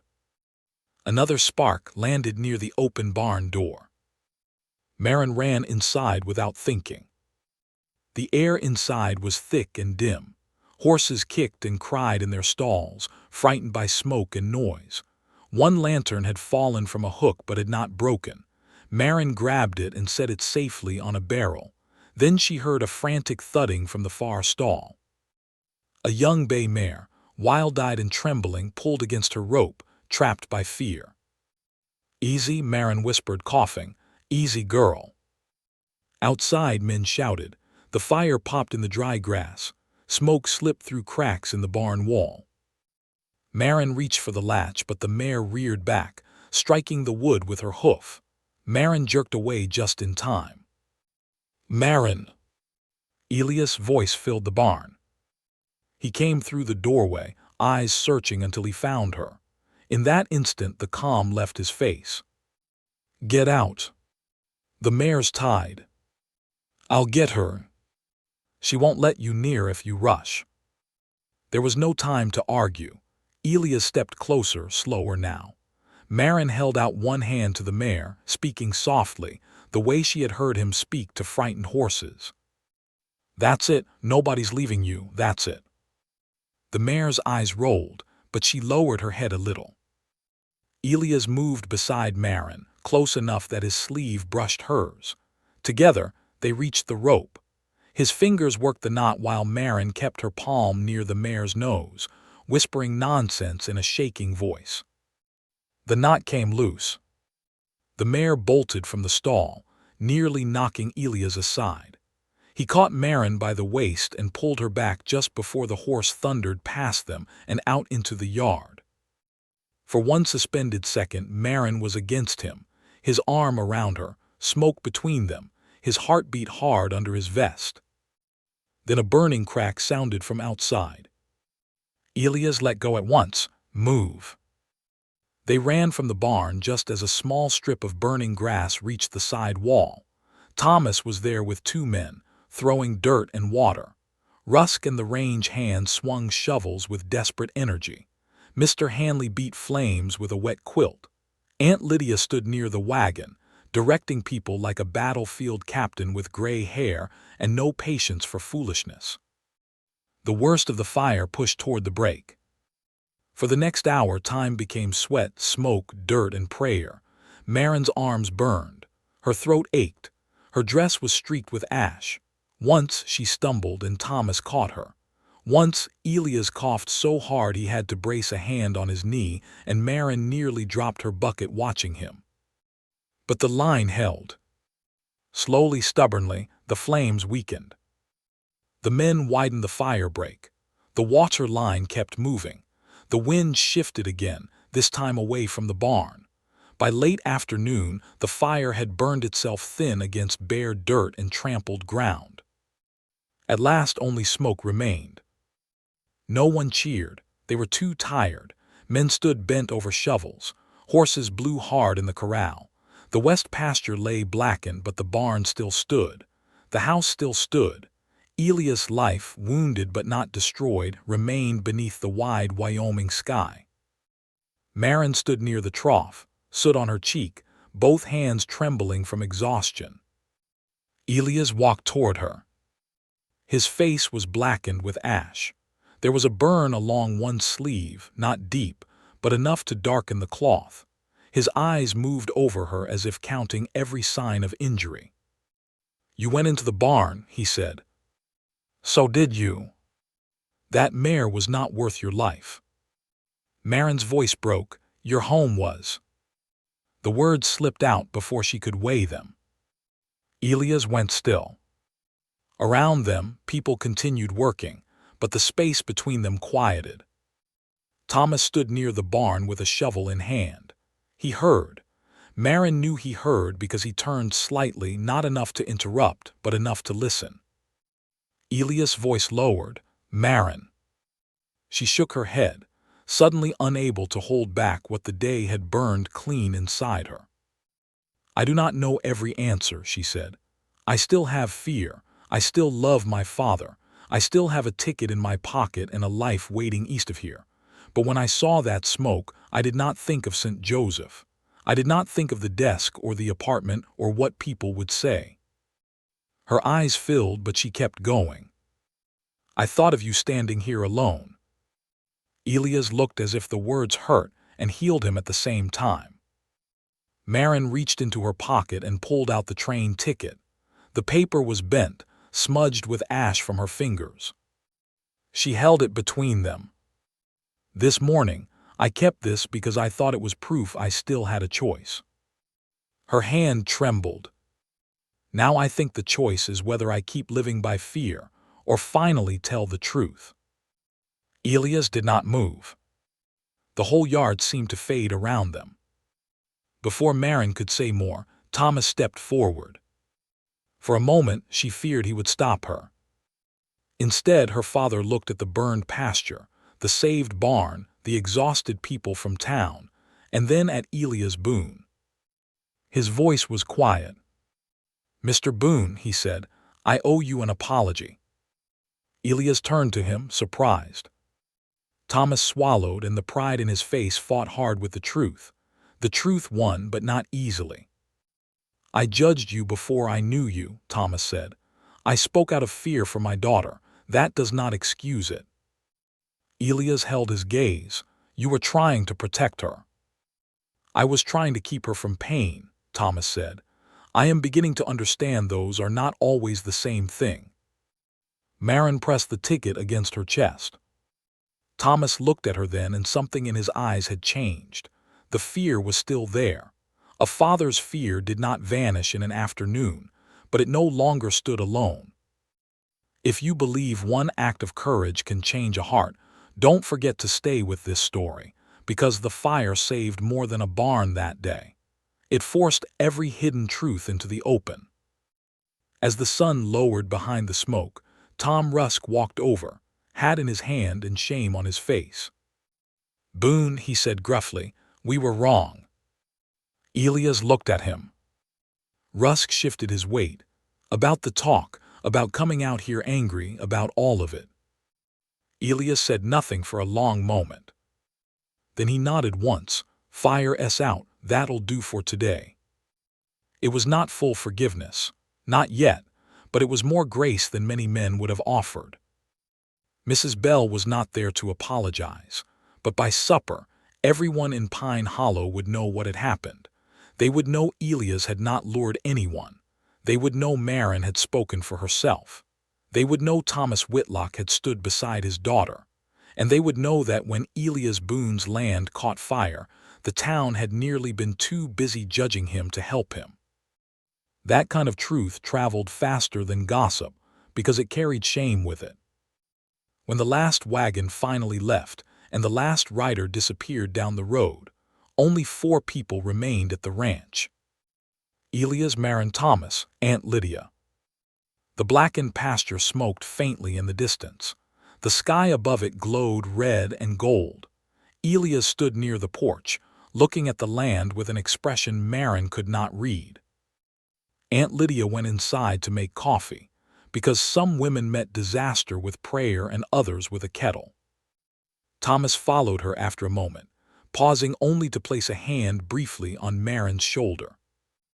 That left Maren and Elias alone in the yard. She still held the ticket. Elias looked at it. Then he looked at her. "You should not decide because of a fire," he said. Maren let out a tired, aching laugh.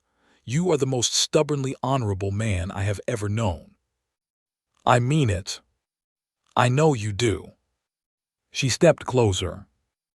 The smoke had made his eyes red. His hair was damp with sweat. Ash streaked his cheek. He looked nothing like a romantic dream and everything like a real man who had fought with all he had to save what mattered. That was why her voice softened. "I am not deciding because of the fire," she said. "The fire only showed me what I already knew." Elias' breath caught barely. Before he could answer, Aunt Lydia called from inside that coffee was ready. Maren almost smiled. But then Elias looked past her toward the house, toward the empty doorway, toward the 2 chairs by his cold hearth. His face changed. Not with hope. With fear. "Maren," he said quietly, "there is something you need to know before you say anything more." Her heart slowed. "What?" Elias looked toward the burned pasture, then back at her. "The house was built for Abigail," he said, "but that is not the whole truth." Maren went still. He reached into his vest pocket and pulled out a small brass key, darkened with age. "I kept one room locked for 20 years, he said, "and if you are thinking of staying, you need to see what is inside." The brass key lay in Elias Boone's palm like something heavier than metal. Maren stared at it while the last smoke from the west pasture drifted across the yard. The sun had lowered behind the hills, turning the sky a bruised red and gold. Everything smelled of ash, wet sacks, tired horses, and the bitter edge of burned grass. Inside the house, Aunt Lydia moved cups on the table. Thomas Whitlock stood near the window, quiet now, watching his daughter and Elias through the open doorway without trying to step between them. Maren could feel his worry from where she stood. But her eyes stayed on the key. "A locked room?" she asked softly. Elias closed his fingers around it. "The back room." "The one by the hearth." He nodded. She remembered noticing it earlier. A plain wooden door at the end of the hall. Nothing strange about it except that no light had come from underneath, no coat hung beside it, no sign of use showed around the latch. She had thought it was storage. She had thought nothing more. Now she understood that in Elias Boone's house, even closed doors had stories. "You don't have to show me," she said. "I do." His voice was quiet, but there was no hesitation in it now. The fire had burned something away from him too, not the pain. Pain did not vanish so easily, but perhaps the years of guarding it had grown too heavy. Maren looked toward the house. Aunt Lydia appeared in the doorway, her face lined with concern. "Coffee is poured." Elias looked at her. "Lydia, I need to show Maren the room." Aunt Lydia's expression changed at once. She did not ask which room. Thomas noticed. "What room?" he said. No one answered quickly. That told him enough to step closer. "Maren." She turned to him. His face had softened since the afternoon, but a father's fear still lived in his eyes.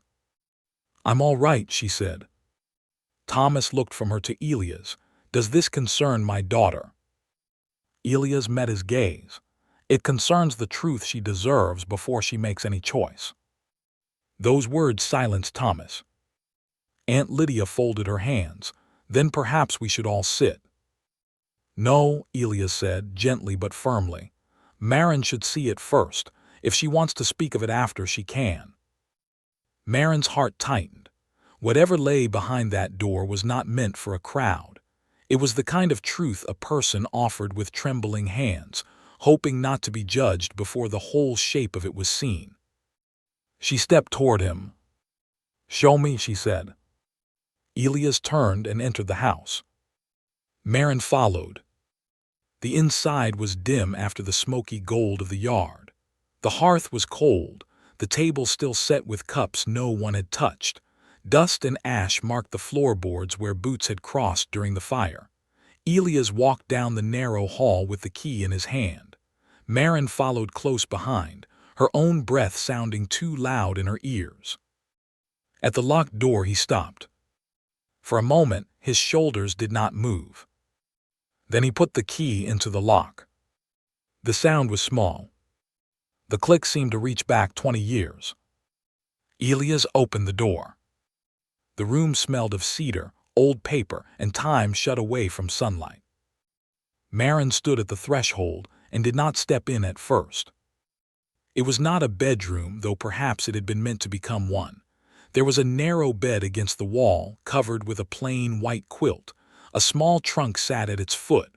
On one side stood a rocking chair, on the other a cradle. The sight of the cradle made Maren's heart stop. It was handmade from pine, smooth and careful, with a small carved star on the headboard. Not fancy, not store-bought, built by a young man with hope in his hands. The room was clean, too clean, preserved, not lived in. Maren looked at Elias.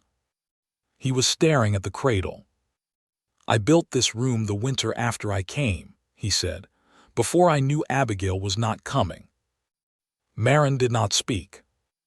"I thought it would be ours," he continued. "Not only mine and hers. I thought there would be children here someday. Noise, boots in the hall, someone crying in the night, someone laughing at the wrong hour." His mouth moved with the ghost of a smile that carried no happiness. "I was young enough to think a man could build a future if his hands were willing." Maren stepped into the room slowly. The floorboards gave a faint sound beneath her feet. She touched the back of the rocking chair. No dust came away. Elias had kept it clean. For 20 years he had cleaned a room he never used. That hurt more than neglect would have. "After her letter came," he said, "I closed the door." Maren looked toward the trunk. "What is inside?" Elias breathed once, deep and uneven. "Things I should have thrown away." He knelt and opened it. Inside lay folded cloth, a woman's shawl, a small set of dishes wrapped in paper, and several letters tied with twine. Beneath them was something wrapped in blue linen. Elias lifted it with both hands and placed it on the bed. When he unfolded the cloth, Maren saw a child's wooden horse. It was unfinished. One side had been carved smooth. The other still bore rough knife marks. Its legs were shaped but not sanded. Its little head was bowed as if waiting to be given life. "I started it the night before I received her last letter," Elias said. "I don't know why. We had no child, no wedding yet, only plans." He looked down. "Hope can make a fool of a man." "No," Maren whispered. He turned to her. She shook her head, eyes burning. "Hope does not make a fool of anyone. It makes a person brave before they know whether bravery will be rewarded." Elias looked away sharply, as if the kindness in her words was harder to bear than blame. "I kept it all," he said. "The room, the cradle, the horse, every foolish piece of a life that never came. I told myself it was because I had no time to empty it. Then years passed and that stopped being true." Maren walked to the cradle and rested her fingers on the carved star. "Why are you showing me now?" "Because when you said my home was worth saving, I realized you did not know what home meant to me." His voice grew rough. "This house has never only been boards and stone. It has been a place waiting for a life I stopped believing in. If you stay, Maren, you are not stepping into an empty house. You are stepping into one that has been haunted by another woman's promise for 20 years. The honesty in him was painful, but necessary. Maren turned from the cradle. "Do you still love her?" Elias closed his eyes briefly. "No." The answer came without hurry, without offense, without fear.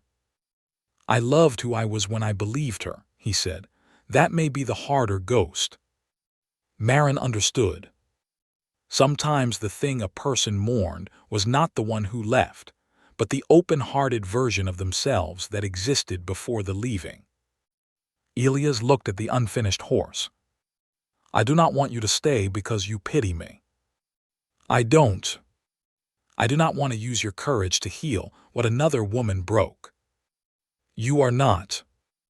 And I do not want to wake one winter morning and see regret in your face, because Wyoming felt romantic in August and smaller in January." Maren's eyes filled, but she smiled through it, sadly and honestly.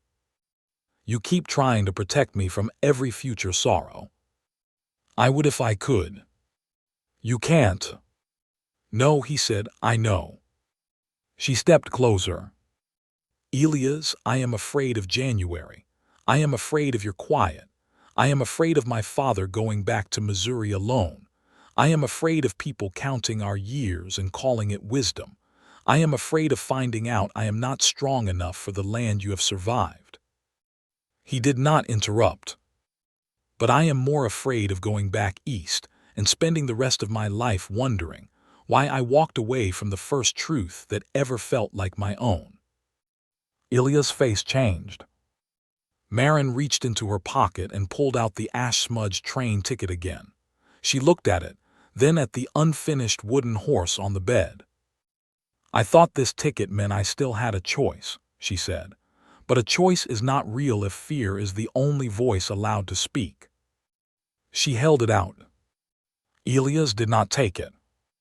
So Maren tore it once. The sound was small, almost gentle. Then she tore it again.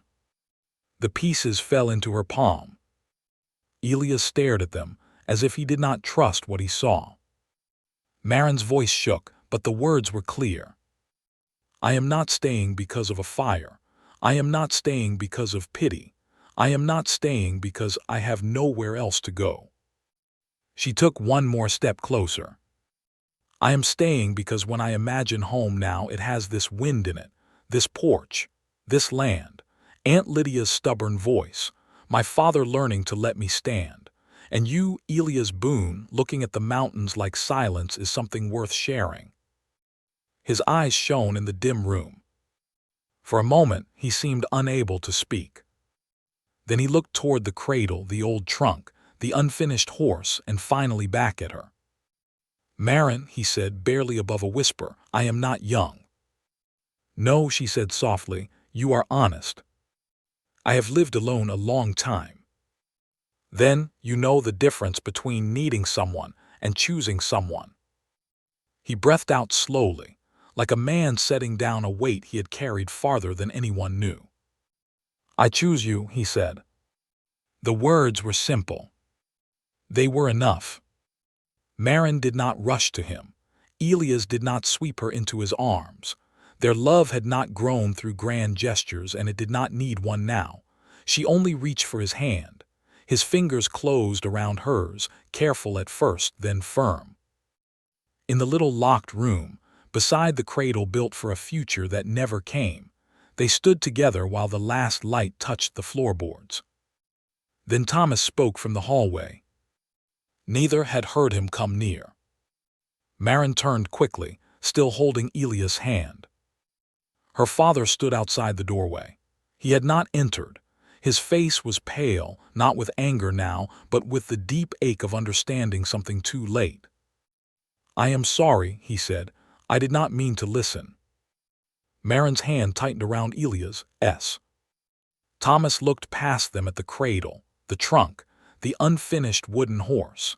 His eyes moved slowly over the room, and Maren saw the moment he understood that Elias Boone's life had not been the selfish trap he feared.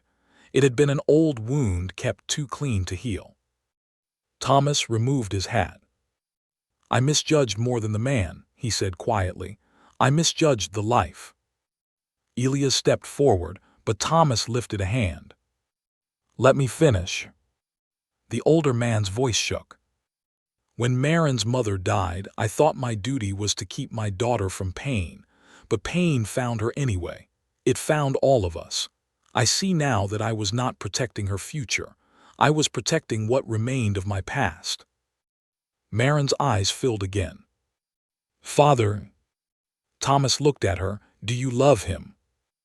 The room went still. Maren did not look at Elias for help. "Yes," she said. Thomas closed his eyes.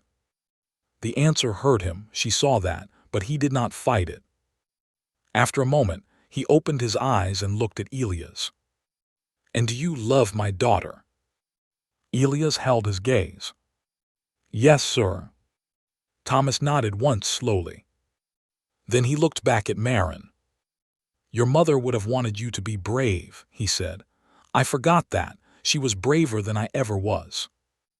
Maren stepped toward him, and this time he opened his arms before she reached him. She held her father in the hallway of Elias Boone's house, while the locked room stood open behind them. No one spoke for a long while. Some wounds needed words. Others needed a door finally opened. That night they ate at Elias' table with ash still on their sleeves and tiredness in their bones. Aunt Lydia made coffee strong enough to wake the dead and biscuits from supplies she found without asking permission. Thomas sat stiffly at first, then slowly less so. Elias spoke little, but when he did, Thomas listened. Maren watched them across the table, knowing no miracle had happened. Her father's fear was not gone. Elias' past was not erased. The town's talk would not vanish by morning. But something had shifted. Truth had entered the room and stayed. Later, as Aunt Lydia cleared plates, Thomas reached into his coat and took out an envelope. "I brought this from St. Joseph," he said to Maren. "I meant to give it to you after I persuaded you home."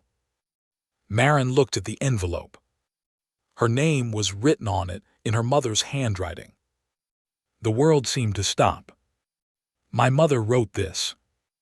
Thomas nodded, his face full of regret. "During her last week, she told me to give it to you when you seemed ready to choose your own life. I thought I knew what that meant." His voice broke. "I kept waiting for your choice to match mine." Maren took the envelope with trembling hands. Aunt Lydia covered her mouth. Elias looked down, giving her privacy even while sitting beside her. Maren opened the letter carefully.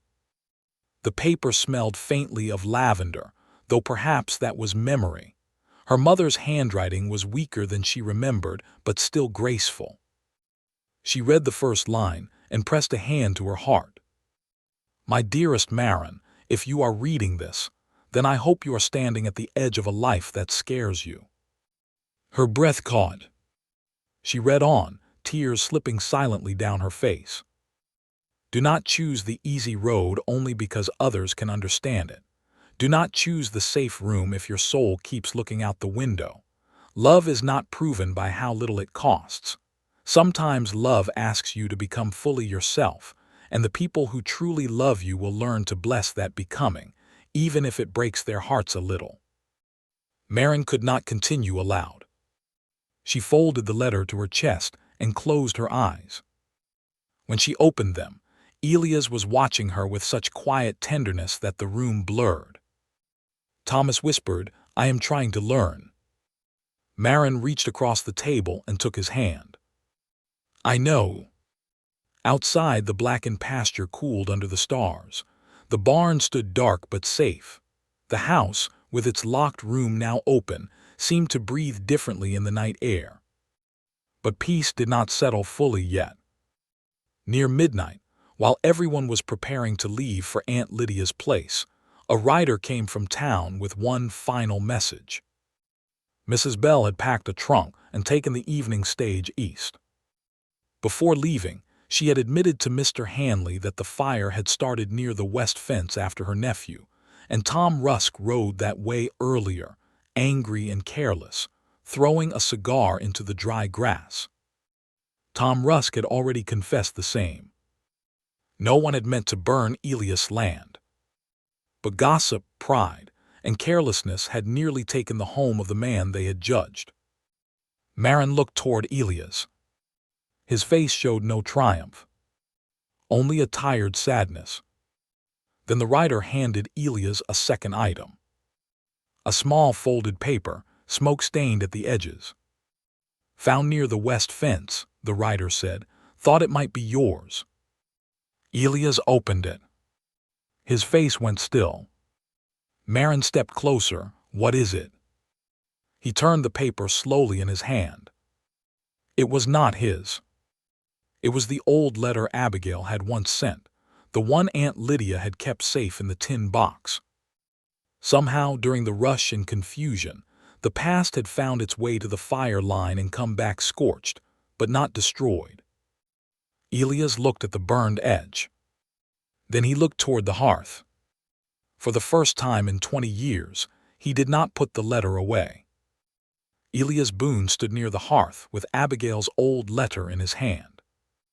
The room was quiet around him. Aunt Lydia had stopped folding the coffee cloth. Thomas Whitlock stood near the table with his hat held against his chest. Maren stood closest to Elias, near enough to see the smoke stains along the paper's edge and the old blue thread still clinging to one corner. For 20 years, that letter had been kept safe. Now it looked as if the fire had tried to finish what time could not. Elias did not open it at first. He only held it, staring at the darkened edge where flame had eaten part of the paper. Maren watched his face carefully, not with jealousy, not with fear, but with the tenderness one gives a person who is finally facing a sorrow they should never have had to carry alone. Aunt Lydia's voice was soft. "Elias, I'm sorry. I had it in my pocket when we rode out. I suppose it fell near the fence while we were fighting the fire." Elias looked at her. "You brought it." "I thought you might need to decide what to do with it," she said. "I did not mean for the land to decide first." A faint, tired smile touched his mouth. "Maybe the land was tired of waiting on me." No one laughed, but something in the room loosened. Elias turned the letter over once. Then he stepped closer to the hearth and opened it. Maren looked away, giving him the privacy of old pain. She fixed her eyes on the rough stone chimney, on the iron hook above the fire, on a small crack in the floorboard near her boot. But she could hear the paper unfold. She could hear Elias take one slow breath. He read in silence. The fire had taken only the corner, not the words. That seemed cruel at first. Then Maren wondered if perhaps it was mercy. Some truths needed to be seen fully before they could be released. At last, Elias lowered the letter. "I remembered it worse than it was," he said. Maren looked at him then. His eyes remained on the paper. For years I thought this letter was only the sound of a door closing. I remembered the pain, so I made every word cruel in my mind. He paused. But she was young too, afraid, pressured by her family. She chose another life and she should have told me sooner, but she was not trying to destroy me. Aunt Lydia sat slowly in a chair. Elias ran his thumb over the old crease. I let one broken promise become the measure for every promise after it. Maren's heart ached. He looked at her then. That was not fair to you. You were trying to survive what hurt you. For 20 years. Sometimes survival becomes a habit, she said softly. Elias looked down at the letter again. Thomas, who had been silent for a long time, spoke from beside the table. That is true. Everyone turned. Thomas's face held the weary honesty of a man who had lost an argument with his own fear, and was grateful to have lost it before it cost him everything. I made a habit of grief, he said. Called it duty, called it wisdom, but it was still grief. Maren crossed to him and took his hand. He looked at her with wet eyes. He did not bother hiding this time. I cannot pretend I will not worry, he said. I know. I cannot promise I will understand every choice you make. I know that too. But I can promise I will not use your mother's memory to hold you still. Maren's lips trembled. That is enough, Father. Thomas squeezed her hand, then turned to Elias. And you, he said, with old sternness returning just enough to sound like himself, if my daughter stays in Wyoming, I expect letters, often, from both of you. I have lost enough silence in my life. Elias nodded. You will have them. Thomas held his gaze for a moment. And if she is unhappy? Elias answered without pride. Then I will listen before I defend myself. That answer seemed to satisfy Thomas more than any grand vow could have. Aunt Lydia wiped her eyes with the corner of her apron and said, Good. Now that every person in this room has finished breaking my heart open, someone please put water on for coffee. For the first time all day, Maren laughed. It was small, tired, and full of tears. But it was laughter. Elias folded Abigail's letter one last time. He did not tie it with the blue thread. He did not place it in a drawer. He stepped to the hearth, where only faint coals remained from the earlier fire Aunt Lydia had started. He looked at the letter, then at Maren. This is not anger, he said. I know. This is not forgetting. I know. Then Elias laid the old letter on the coals. For a moment, nothing happened. Then the paper curled. A thin line of smoke rose. The edges glowed orange, then black. The words that had held him for 20 years lifted into ash and disappeared up the chimney into the Wyoming night. Elias watched until nothing remained. When he turned back, his face looked older and younger at the same time. Maren stepped toward him. He reached for her hand in front of everyone, not hiding now, not asking the room for permission, but not making a performance of it either. His fingers closed around hers with steady warmth. Thomas saw. A shadow of sadness passed through his face, but this time he did not turn away from it. The next morning, Pine Hollow woke under a pale blue sky that looked too clean for all that had happened. News of the fire, the confession, and Mrs. Bell's leaving had already traveled through town by breakfast. Men who had joined the angry talk the day before arrived at Elias Ranch with fence posts, feed, tools, and faces full of shame. They did not make speeches. Wyoming men were not always skilled with apologies, but they worked. Sometimes a hammer striking a nail said what a mouth could not. Tom Rusk came too. He stood near the burned west fence with his hat crushed in both hands. Elias found him there after the others had started work. Rusk looked at the black grass. I threw the cigar, he said, didn't think. Elias waited. I was angry, Rusk continued. Not at you, maybe, at being made a fool, at hearing something and wanting someone to blame. That don't excuse it. No, Elias said, it doesn't. Rusk swallowed. I'll pay for the fence. You'll help rebuild it. Yes, sir. And next time you hear a story that makes you feel righteous, Elias said, ask yourself who profits from your anger. Rusk nodded, shame low in his eyes. I will. That was the justice Pine Hollow received. Not revenge, not public ruin, but truth, labor, and the hard work of repairing what careless words had nearly destroyed. Mrs. Bell did not return that season. Some said she went to live with relatives in Nebraska. Others said she found a town where nobody knew her habits yet. Aunt Lydia said people who enjoyed stirring ashes usually carried smoke with them wherever they went, and that was all she cared to say. By noon, the west fence had begun to stand again. Maren worked beside Aunt Lydia, carrying water to the men. Her dress was plain, her hands reddened by work, her hair loosened by wind. She had never looked less like the careful daughter who had stepped off the train in July. Thomas watched her from near the wagon. Later, when the work paused, he walked with her to the ridge beyond the barn. From there, they could see Pine Hollow in the distance, the railroad track running east, and the blackened patch of pasture that would turn green again someday if rain was kind. Thomas held his hat in both hands. I leave tomorrow, he said. Maren had known it was coming, but the words still hurt. So soon. If I stay longer, I may start telling myself I can protect you from Wyoming winters. He looked down at her with a sad smile. And we both know how that would end. She leaned her head against his shoulder for a moment. I will write, she said. Often. Often. And if you need me, I will tell you. He looked at her closely. Promise. Maren nodded. Promise. Thomas looked toward Elias, who was helping set a new post near the fence. The older man studied him for a long moment. He is not what I expected. No, Maren said. He is not what I expected either.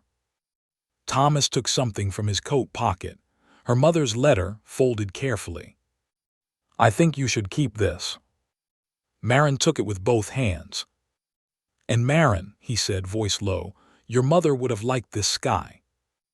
Tears filled her eyes. She would have liked him too, Maren whispered. Thomas did not answer right away. Then he said, yes, I believe she would have. That evening, the town gathered at Aunt Lydia's house instead of the church hall.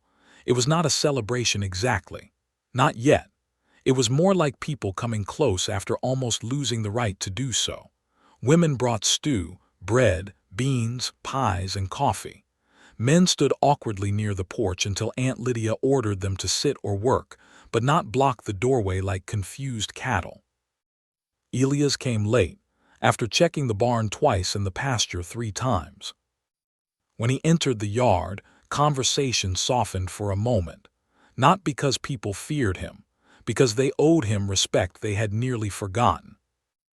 Mr. Hanley raised his cup, to saved barns and better sense. A few people murmured agreement. Aunt Lydia added, and to quieter mouths. That earned a careful laugh from nearly everyone. Maren stood near the porch steps, watching Elias approach through the lantern light. Dust clung to his boots. His sleeves were rolled. The burn mark still showed on one cuff. He looked tired, steady, and real. He stopped beside her. You all right? He asked. She smiled. You ask me that often. I expect I'll keep doing it. Good. For a moment, they stood side by side, watching Pine Hollow try to become kinder than it had been the day before. Then Elias reached into his coat and took out the unfinished wooden horse.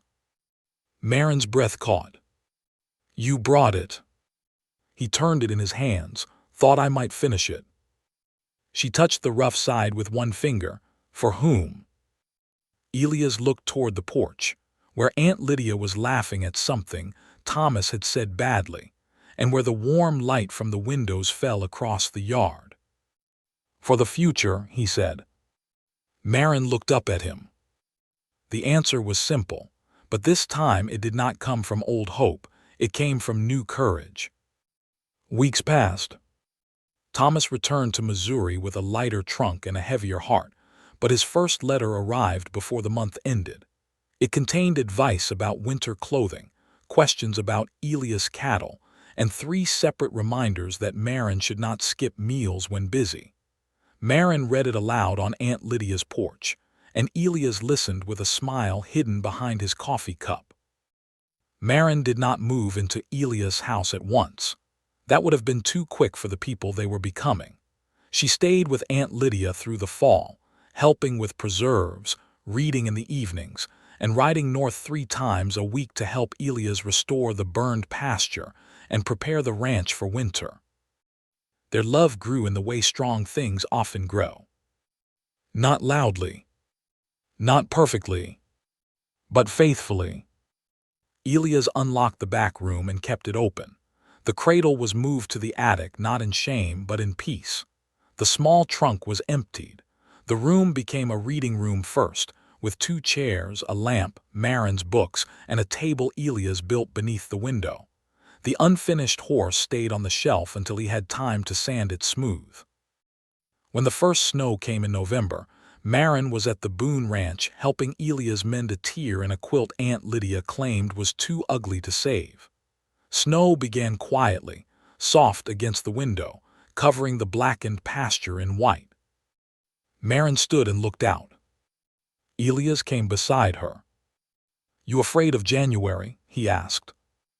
"Yes," she said honestly. He nodded, "Me too." She looked at him in surprise. His mouth curved in that slow smile she had come to love. "Less than before," he added. She slipped her hand into his. Outside, the snow fell over burned ground, fence posts, barn roof, and the wide Wyoming land. It did not erase what had happened. It only covered it gently, giving the earth time to heal beneath. By spring, green shoots appeared in the west pasture. By summer, Maren and Elias stood on Aunt Lydia's porch before half the town and spoke vows in the golden afternoon light. Thomas came from Missouri with a new suit and eyes that filled before the preacher reached the second line. Aunt Lydia cried openly and denied it afterward. Mr. Hanley brought a book as a wedding gift. Tom Rusk brought a hand-carved fence latch and said very little, which was probably wise. Elias wore his dark coat and held Maren's hands as if they were something both precious and strong. When the preacher asked if he would take her as his wife, Elias looked at Maren first. "I will," he said. Not loudly, but everyone heard the years inside it. Maren said the same, her voice steady. And with that, the summer that was supposed to end became the beginning of a life neither one had planned, but both had chosen. If this story touched your heart, tell me in the comments what you believe makes a true home: the place, the people, or the courage to choose both. And subscribe for more emotional Wild West stories where love, pain, and healing meet under the frontier sky. Years later, people in Pine Hollow still spoke of the summer Maren Whitlock came for a short visit and stayed for a lifetime. They remembered the fire, the gossip, the father from Missouri, and the quiet cowboy who had once kept a room locked against the past. They remembered how the west pasture burned black and came back green. They remembered how Elias Boone, who had lived alone for 20 years, began leaving 2 chairs on the porch every evening instead of 1. And sometimes, when the sun went down behind the Wyoming mountains and the whole sky turned gold, Maren would sit beside him with a book in her lap while Elias sanded a small wooden horse smooth beneath his careful hands. The horse was finished at last. He placed it on the shelf in the reading room, not as a memory of what he lost, but as a sign of what had finally come home. Maren looked at it, then at him. "You kept one room locked for 20 years, she said softly. Elias took her hand and watched the mountains darken into evening. "Yes," he said, "but you brought the key." And under that wide Wyoming sky, with the wind moving gently through the grass and the porch lantern glowing behind them, the silence no longer felt like waiting. It felt like peace.